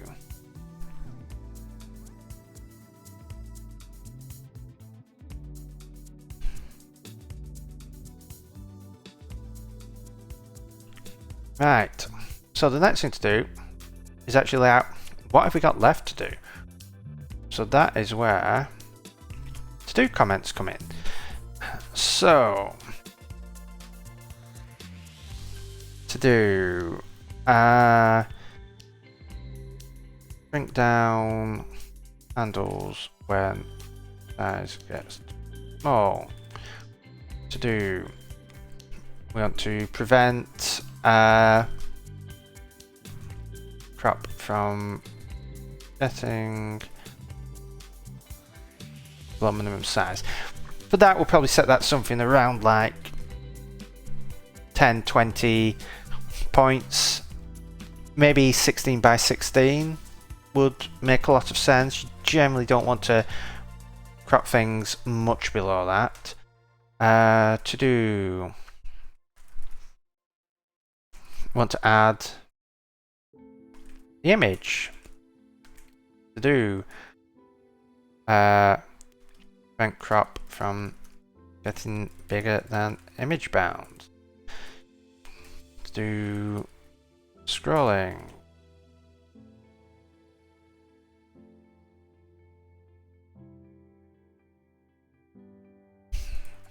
Convert crop rect to image rect.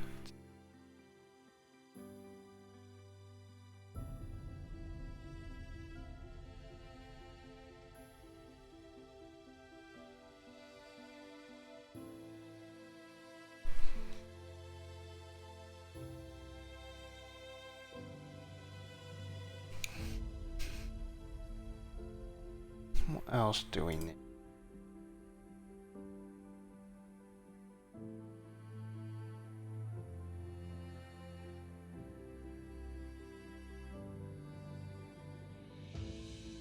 In terms of just interacting and not actually storing this, I think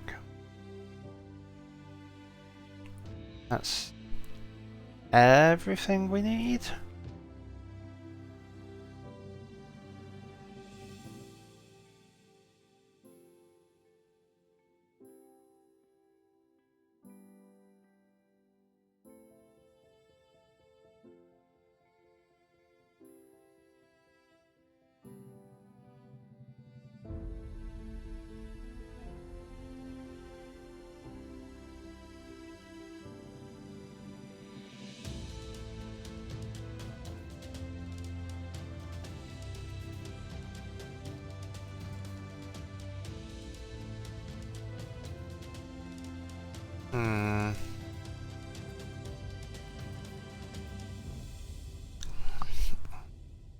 Oh yeah, it will be useful if you click inside the crop area to actually leave it at the current size but move it around.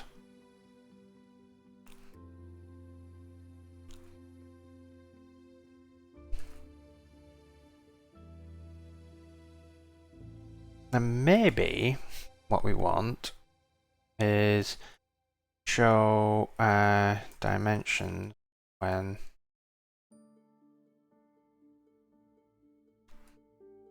cropping.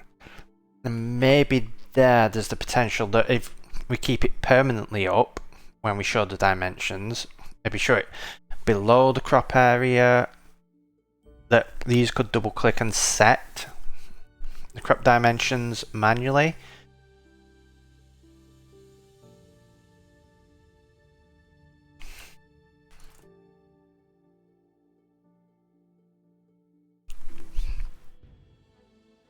So I think that covers all of the little things that we want to do. So how long do we have left on the stream? We have 45 minutes, so let's see what of these we can get done. I think one of the key things is I want to get the image showing. Need to get the image displaying behind, and the image basically needs to not scale. It needs to be its original size. So it's not going to scale up, it's not going to scale down, it is just going to be whatever size it is. That is going to make things work a lot better. Now, it doesn't scale up already when you're in the big view. It does when you are in the in canvas. You have an image on the canvas, because I give the viewer more control that way.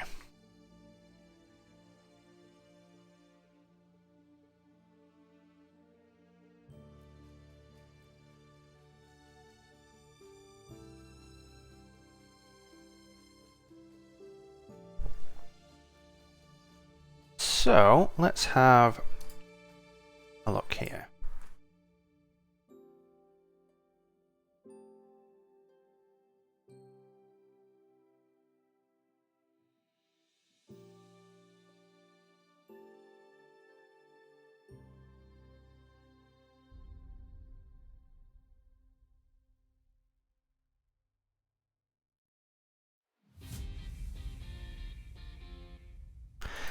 Once at the image, we probably don't want the image in the crop view itself, or do we?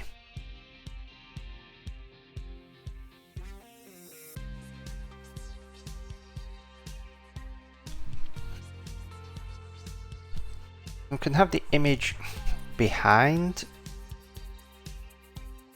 and I think that does make sense because we're just using this image view to draw it. If it is a layer behind, and then the crop view sits on top.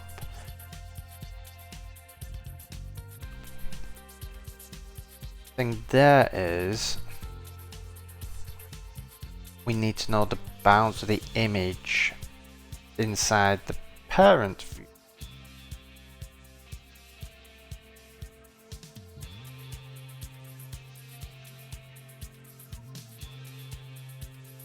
Yeah, I think it's going to be easier just giving the image to the crop view, because then the crop view can manage everything. It can place the image in the center of the crop view and make sure that it has all of the bounds and everything.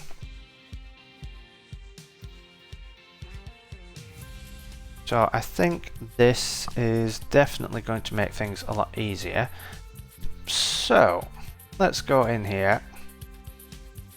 Let's throw our image and this image and actually hook all of this up. So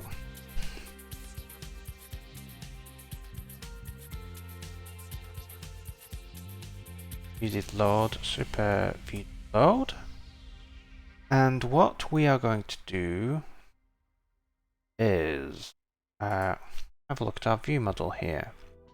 We've got an image there. So if we section this as view lifecycle, we can create another section. Image. In fact, we'll move. Yeah, we'll leave this above. Subscribers. And what we do with the subscribers here is to just create an image subscriber. So what we're going to do in view,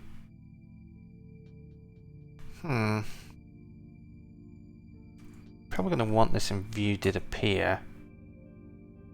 Yes, we're definitely going to want this in view did appear.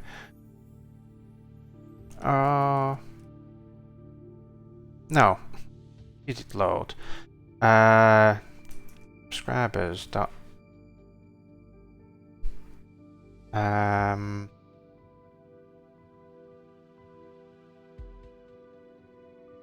subscribers dot image equals of dot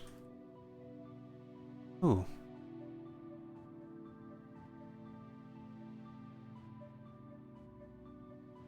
I do not yet have the view model in. Copy paste this over to here. Want to rename that. Now we have the view model. I'm going to do self.viewModel.publisher for image.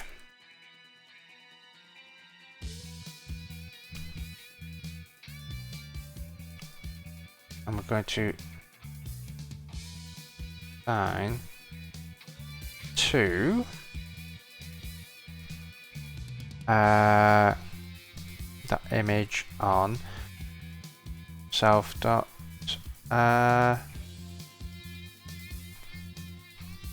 view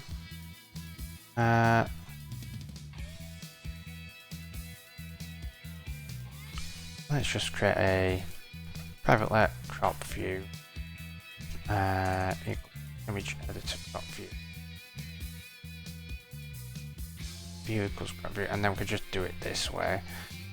Then we're not having to cast all over the place, because casting just is a pain. So we'll do that, and we'll just do a d init do self.subscribers.image.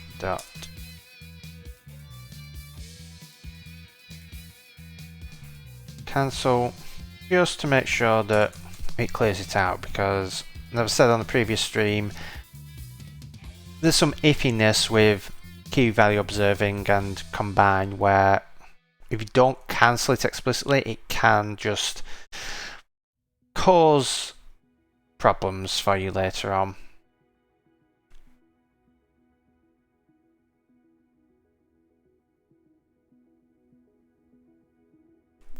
Right, so that's all done. That should set everything up. So we pass the image into here.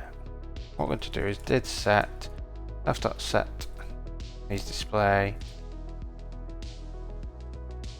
self.bounds. So in drawing, we're going to actually start splitting some of this up. This actually needs to move up here because it's a helper for the events.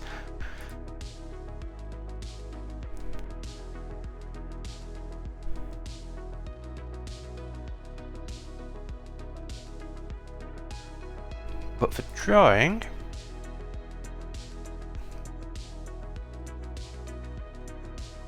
so this here is basically drawing our path. So extract that into a method, and I don't use Xcode's refactoring tools for this because it's faster just doing it manually.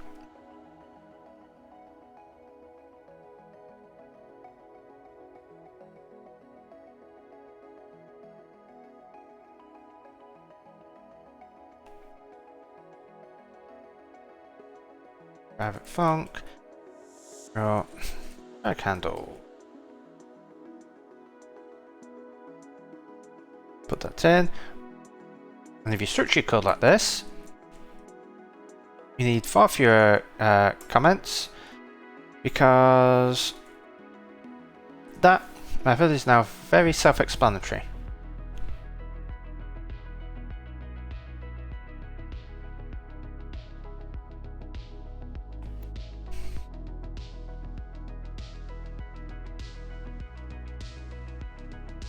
Whereas before you had to basically read through this to understand what it does. Now you can have a look at the method, or look there. We're going to draw image. Draw image. And for this, what we're going to do is guard let image equals self.image else term. And what we want to do is draw the image centered in the view. So do image dot draw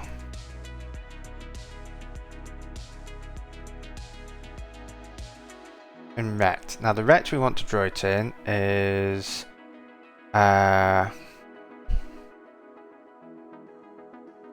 image dot size centered in self dot bounds. This is one of those methods I was talking about. You got an image of a certain size, you want to center it in the view. How do you do that? Well, I've got a method that just does that for me. From rect, we're going to do 0, so it draws the whole image. Compositing source over. Yeah, source over. And fraction 1. So what that should now do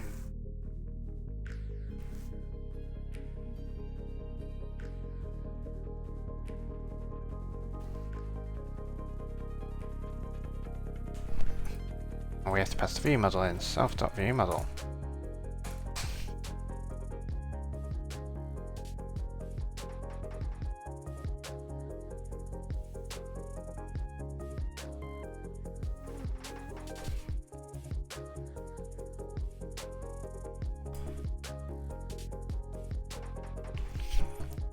Okay, so that is flipped.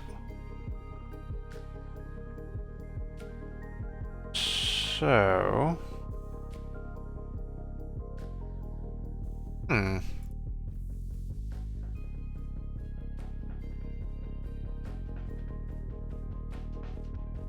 version action backflipped through.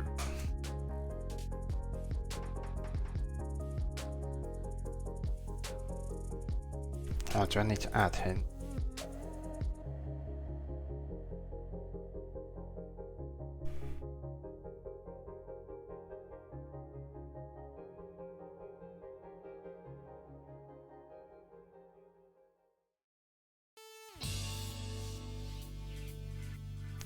There we go.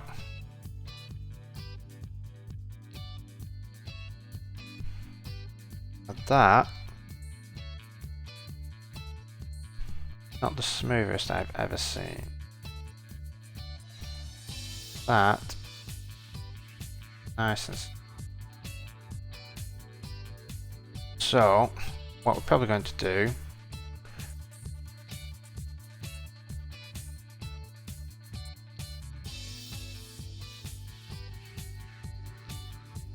is go the other route and use an NS image view, because then it doesn't have to re-render the image every time, it just has to recomposite it.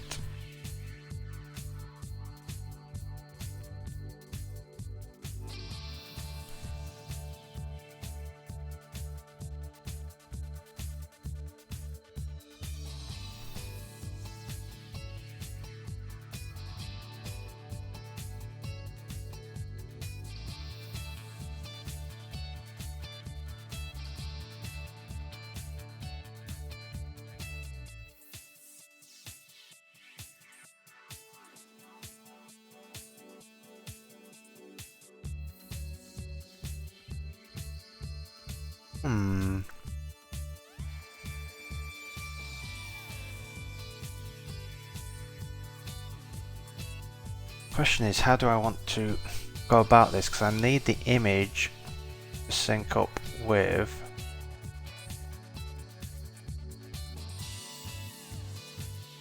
the crop view.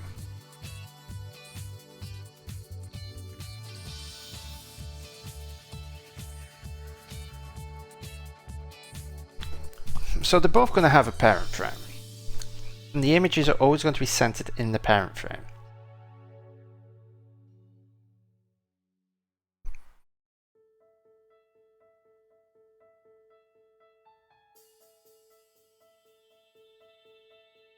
If you resize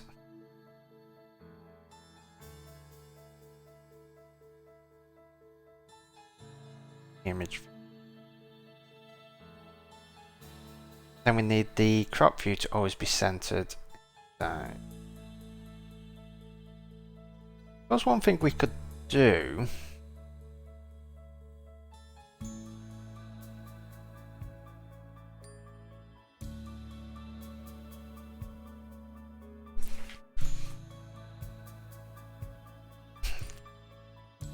Is we have a view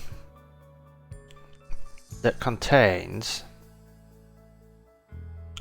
the image, and that view never changes size. It's the image plus a little bit extra, because if we ignore the shadow, let's assume that this is the bound. We need to go a little bit beyond so that we get our interaction areas. So we have a view there, it goes a bit beyond the image, so we have the interaction areas and we draw our black area. this area all around is always going to be black because you cannot crop bigger than the area. Now if you do that, then the crop area is going to move with the image because they're all going to always stay centered. So all the interactions, there's going to be this view here and everything is like pinned to the top left of this view, but the containing view is the one that actually is centered, rather than having to center the image view and then have this recenter itself. If I do it that way and then just have like translucent black things around, that could work, I think.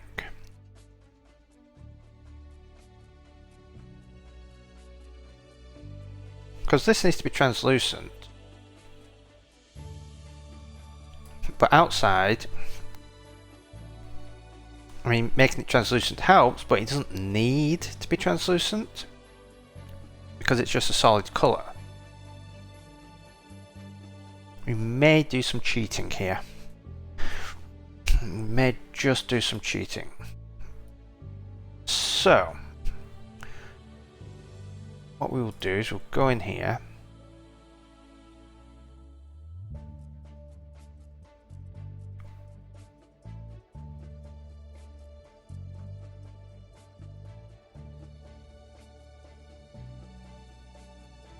I'm going to get rid of load view because we've got a nib. When you have a nib, you don't need a load view, do you? What we're going to do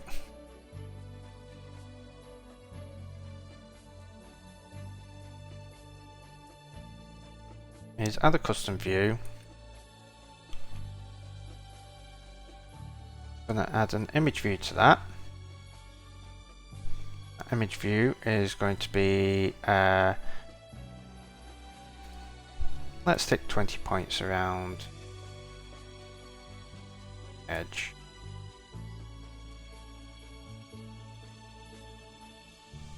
This is going to be horizontally and vertically centered in the view.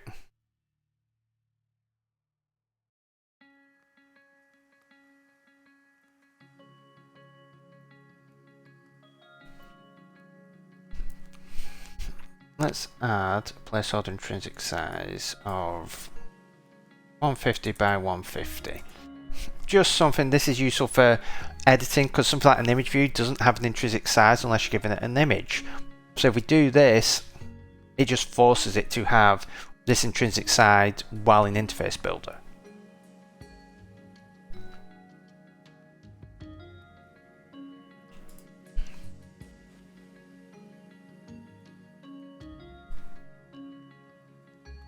So we will do this,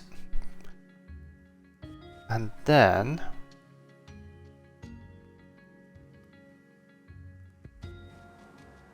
I'll add a custom view.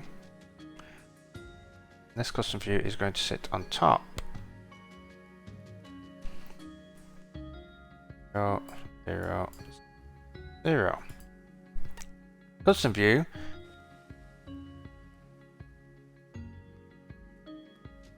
going to be our crop view. Then what we're going to do here is that IB outlet for crop view be that.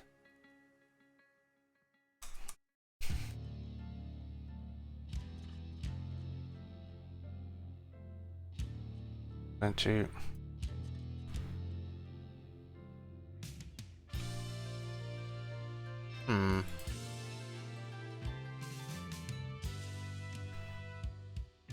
oh, the files owner.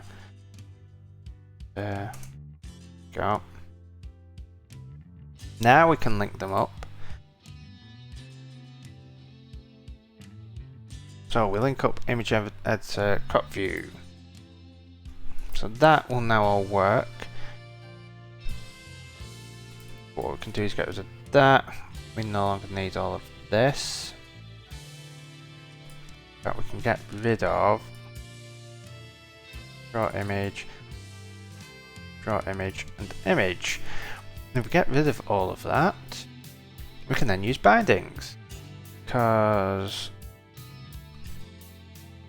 on image view, we combined the value to the files owner dot view model dot image.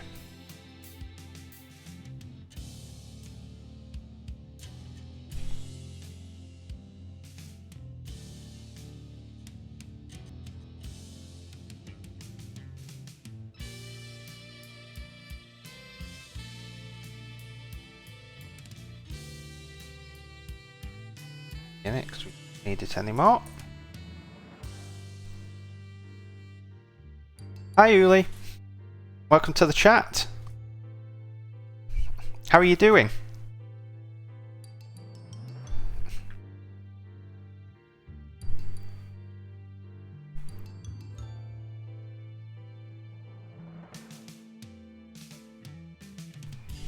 Okay, I appear to have broken everything.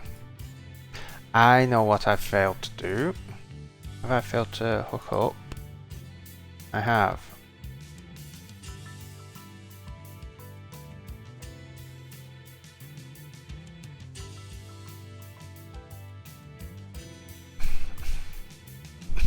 Oh, I'm breaking everything. I'm switching over to using a nib for this view.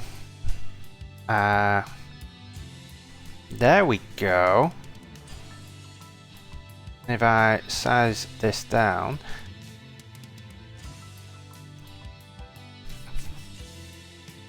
that's looking a lot more promising. So what we're currently working on is building image cropping in. So we have our control here where we can actually resize things up and down, crop into something, and we just inserted the image in. And we're getting it so that we can actually scale things. So what we want to do now, one thing I want to check is, okay, so the color does change when I switch.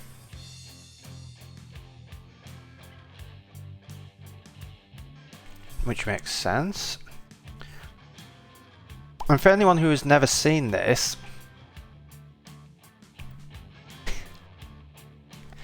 oh, there's no SwiftUI in here, but that is mostly because I am supporting 10.15 and SwiftUI and the Mac do not play well together, so eventually I will. Maybe when I get around to doing an iPad version of Coppice, I'll look into SwiftUI, but for now, no. But yes, this menu here, for anyone who has never seen it, is really cool because you get all sorts of cool abilities, such as this responder chain here, where you can see the responder chain drop here. You can, there's a dude, where's my touch bar, which shows where the touch bar is focused, which isn't as useful now considering the touch bar is going away. Various non-standard behaviors, but also you can toggle system appearance, custom access colors. You can do that accessibility light where it switches all this over. And the way you get this is if I go into edit scheme,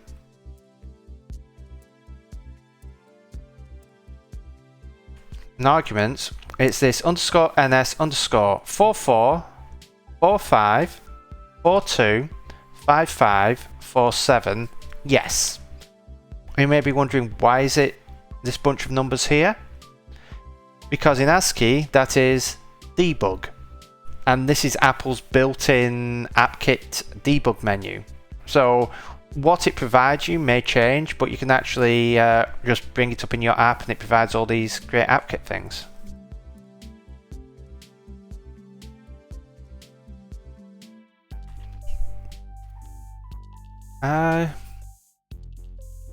Looking into whether you can generate SwiftUI view trees in your programming language's GUI builder. Are you building your own programming language?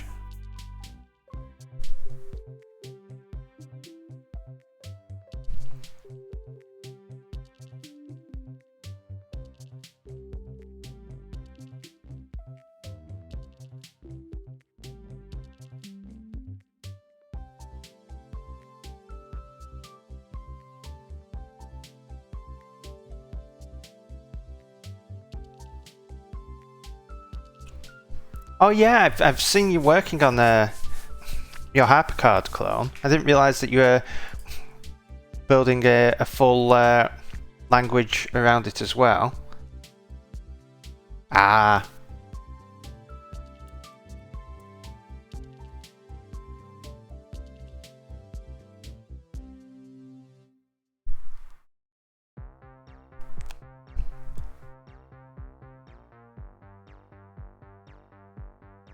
Yeah, modern HyperCard will be quite useful, especially if you could make it make it work with SwiftUI. Would be useful, though. I mean, SwiftUI is mostly just built on AppKit and UIKit anyway, so.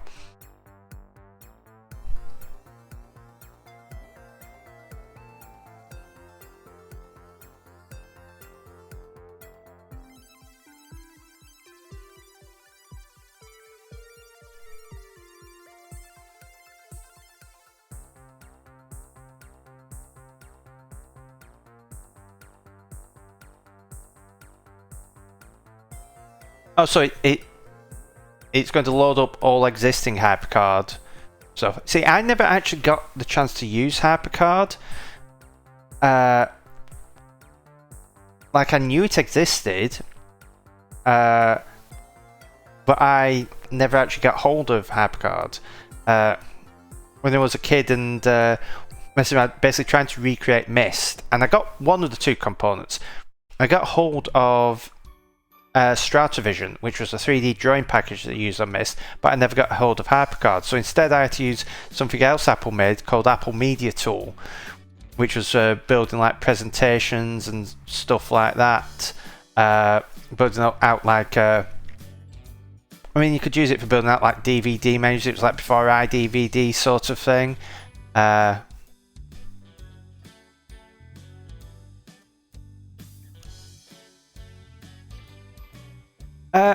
So SwiftUI, it does have its own stuff, and I'm not sure whether it uses core animation or not, or whether it has its own animation stuff, but behind the scenes a lot of it does actually utilize native stuff where it can. So I believe like if you just have a standard button, it will try to do a standard NS button, a UI button, but then if it needs to do more custom stuff, then it will fall back to doing its own thing. Yeah, Apple Media Tool was a lot more basic. It was a lot more, you could do a lot of point and click drawing hotspots. I mean, in a sense, it's inspired what I'm doing with Coppice here, where you've got an image and you're going to be able to draw hotspots on it and then link to other things. So there is some inspiration there, but it was a lot more basic than HyperCard. What am I wanting to do here? I wanted to bring up the crop view because this is 50% black. Actually, what I want to do, where is my assets, colors?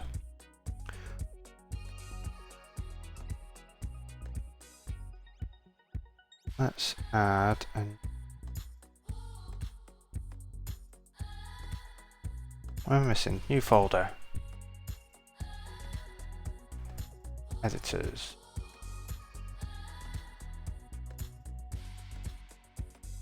What I'm going to do is add a new color set and call this crop mode background. It's going to be universal appearance that is going to... Oh, I can show you what it does. If you give me 1 second, I will just tweak this. Make sure that I've got this working in here. So, and as color named mode background.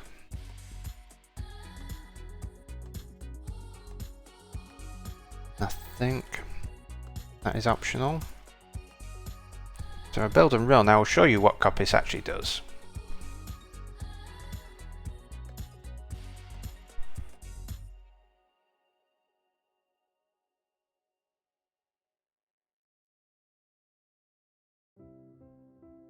So Coppice, you have basic thing where you can bring text in, bring images in, and you can create links between them.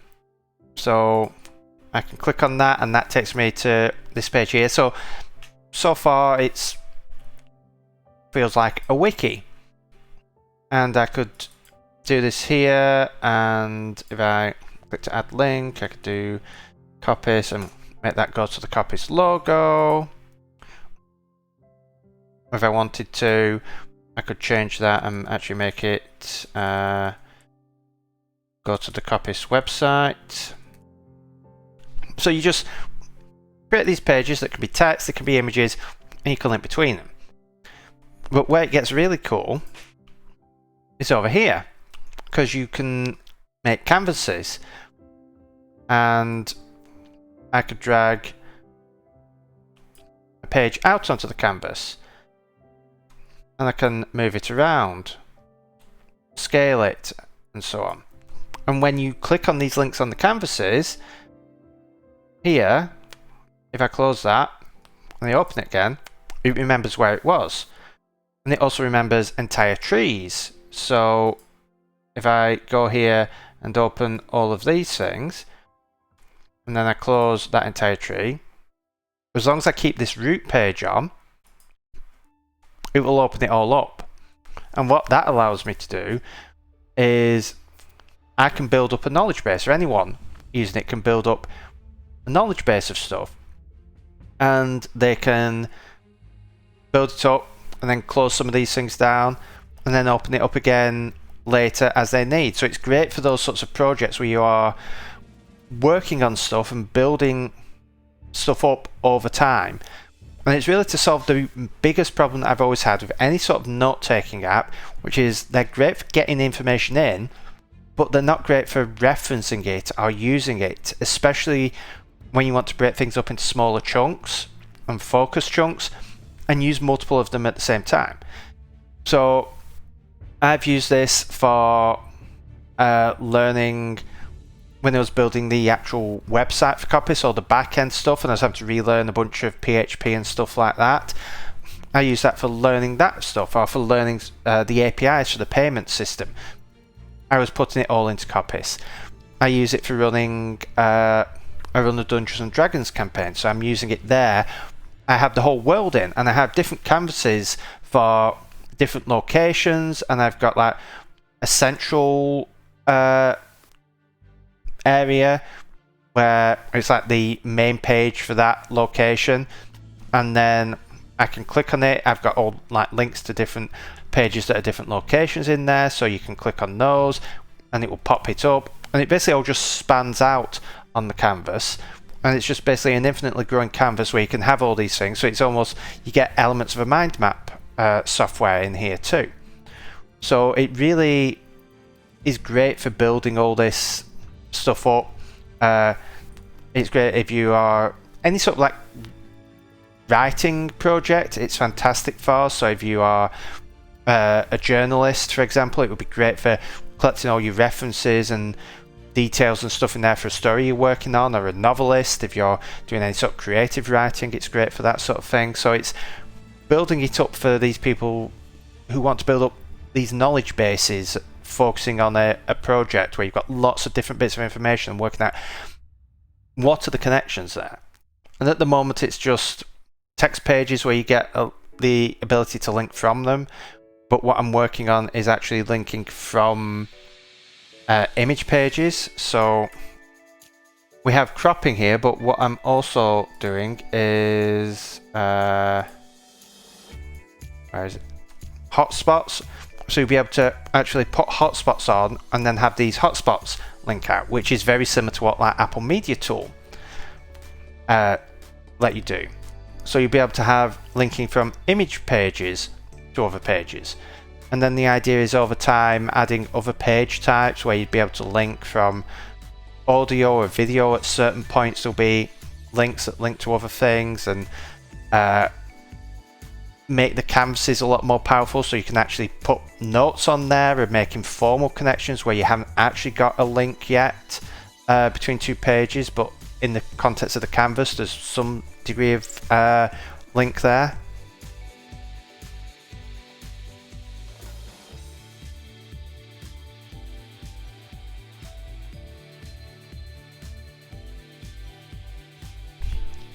Yeah, I mean, this is very much just a very basic click and link thing. There's not going to be anything like to the degree of hypercards where you can actually have actions run. I mean, potentially there may be in the future. I may allow things to do automation, but for now it's mostly just linking ideas together, building up these useful tools. And it's great for stuff. I mean, if I where's Photoshop not letting me drag it? One thing I did to actually show Coppice off, if I go so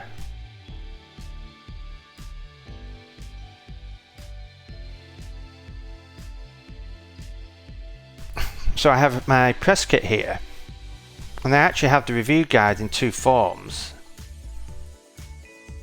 The first is in a PDF form, so people can go and look at this. I've got about Coppice, how Coppice works, pricing, useful links, and so on. But I put the exact same document into this form here. So all the exact same information, but you can see about Coppice, contact info. You can click on useful links, and that appears here. An FAQ appears down here, and all the questions for the FAQ all appear here. So I've built all this up in here because it almost uses the review information and the press information to show how exactly does Coppice work, and how can you take something that is just this linear view like the PDF and make it into this branching view that you can build up in Coppice.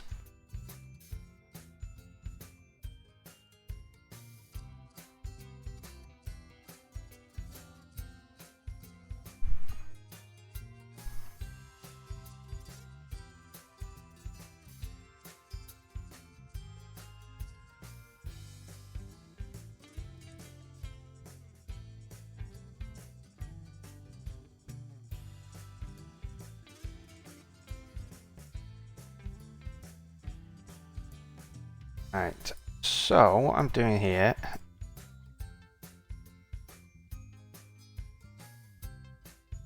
yeah, I mean, supporting stuff like PDFs is something that I'd like to do at some point.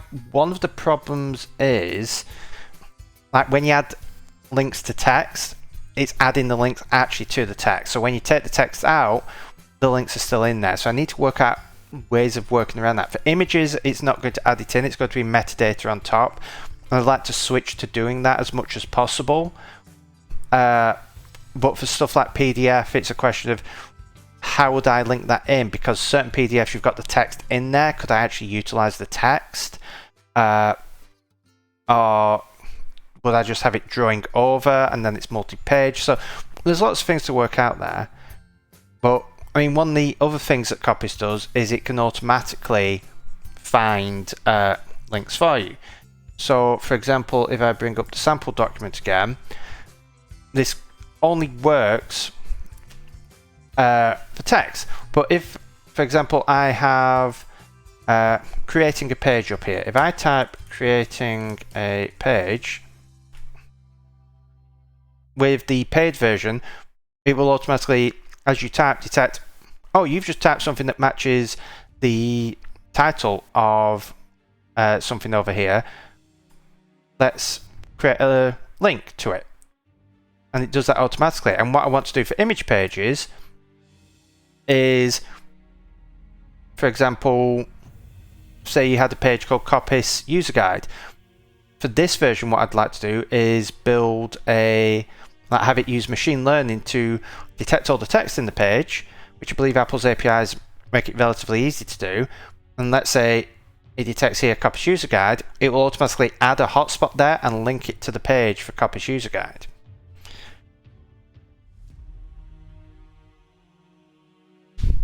So it will be able to automatically add these hotspots in as well. And then there is the potential of, in the future, offering suggested links so that it would allow you to look at the content of this image, and as you are working on a page, suggest, well, a lot of these names are kind of similar to what's in this page. Maybe this, it isn't as concrete as it matches the title, but there's a suggestion there, so helping find these links between things. Oh yeah, I don't know if there's an API for the new, I can't remember what it's called now, live text. I don't think there's an API for that, but there is a older API that I think goes back a few years for doing text detection, where it will actually give you the box and the contents of what is in the image.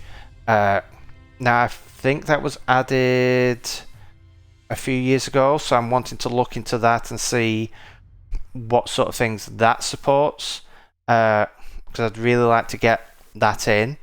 But I mean, this is something where I want to play around and see what is capable, because I don't know exactly what is capable. I just know that something like that has existed for a while in some of the image processing frameworks that Apple has, so we'll see how that works. But yeah, it's stuff like the suggestions is something more down the line. Initially I'm focusing on, this is an actual thing that actually wants to be linked, so if it matches a page title, it will just automatically link it if you've got that enabled.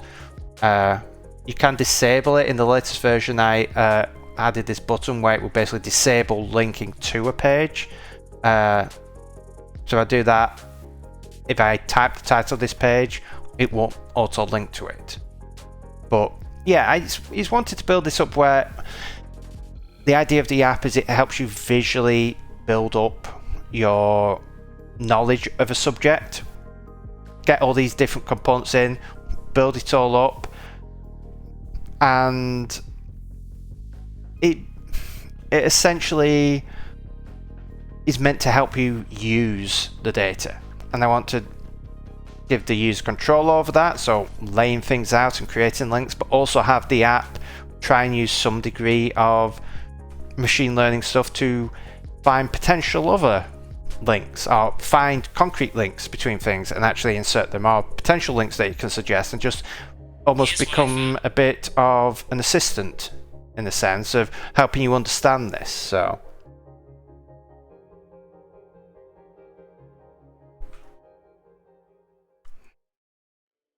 So what I want to do here,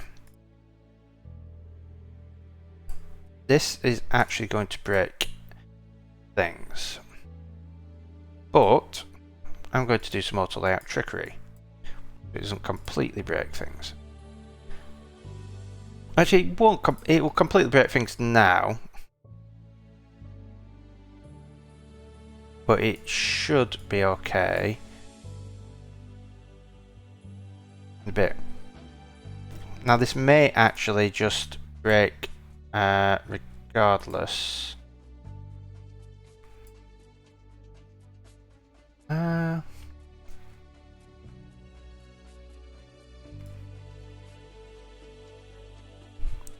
because I don't know how well it will actually line up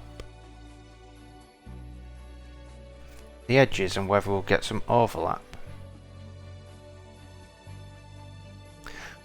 Also, the voice detection in my avatar, it's actually using something called Viado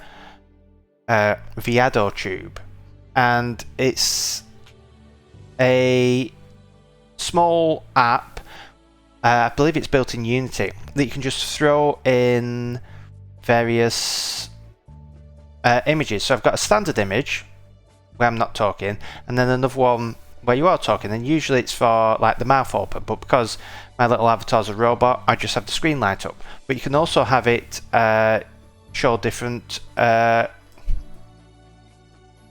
images. So I've got a sort of a puzzled face, a shocked face, and a what on earth is Xcode doing face.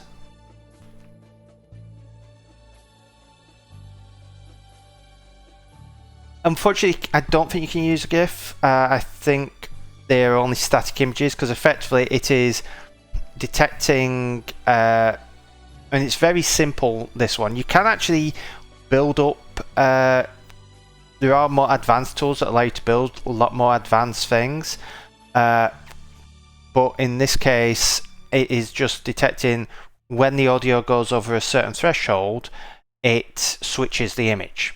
So it's very simple what it's doing.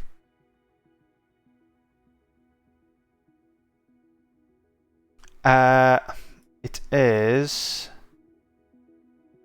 Viado Tube.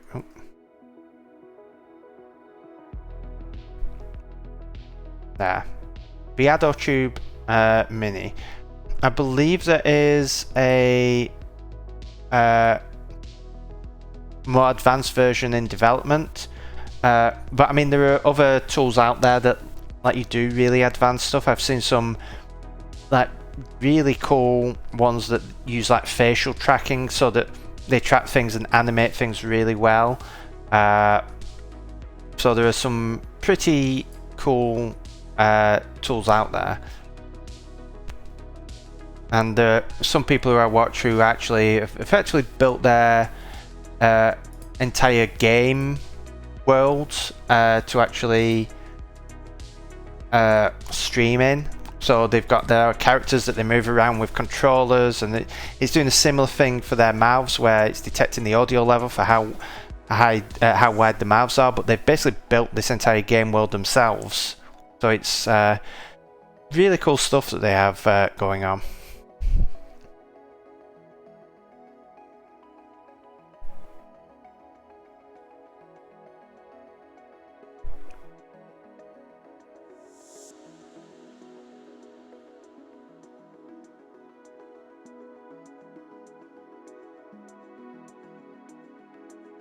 Okay, so that seems to be working okay. So I've cheated by sticking some boxes in around, but what that means,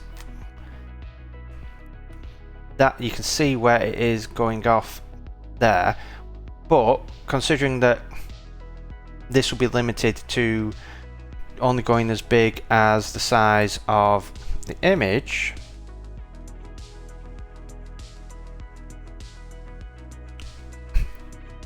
I think that works, because it keeps us centered over the image.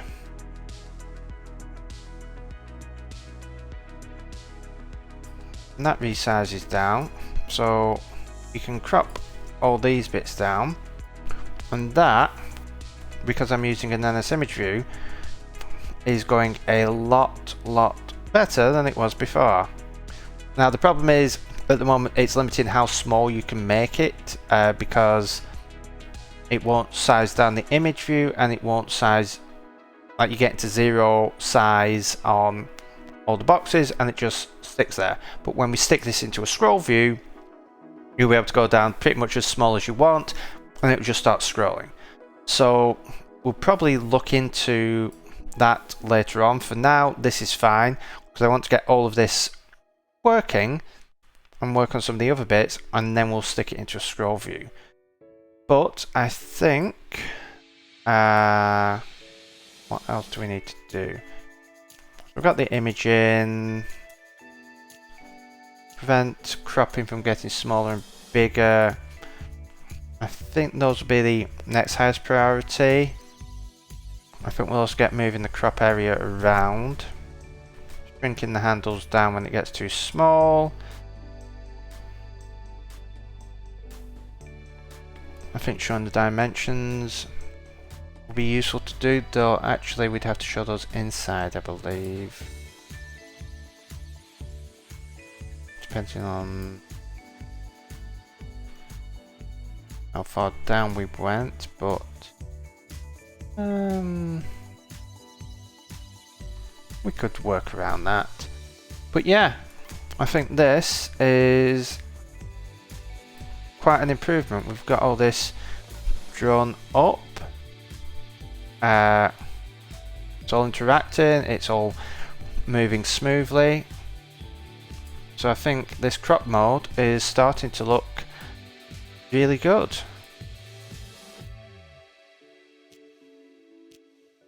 Of course, one thing that we will need to do, which I should put a to-do on,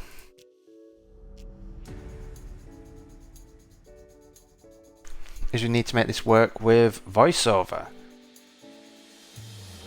Now, thankfully I have some experience with that because I have made the canvas work with voiceover, so I know how to set all this up to actually do all the resizing, which is useful because it was an incredible amount of pain to work out how to get it working on the canvas, so being able to reference what I already have will help a lot. But yes, as it is past 5 PM now, I think I'm going to call the stream there. So let's just check chat. Also, the website does support, so the Tube does support animation. I might give it a try.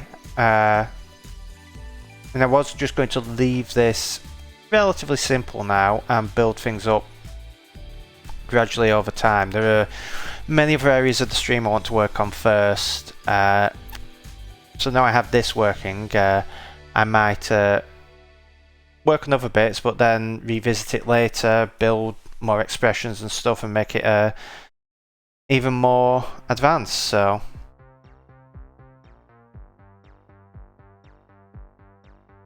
but yes, so I would like to thank you all for coming to the stream, joining me this afternoon as I work on Coppice.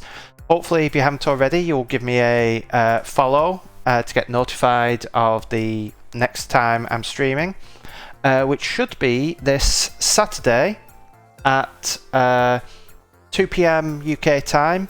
That's 9 AM Eastern time for those in the US and Canada. And yes, we should be continuing with this work on the cropping UI this weekend, and hopefully get some more of these bits and bobs in and try and see if we can get cropping done this week. But yes, thank you for joining me, and hope you all have a wonderful rest of your day, a wonderful evening, and I will see you all hopefully on Saturday.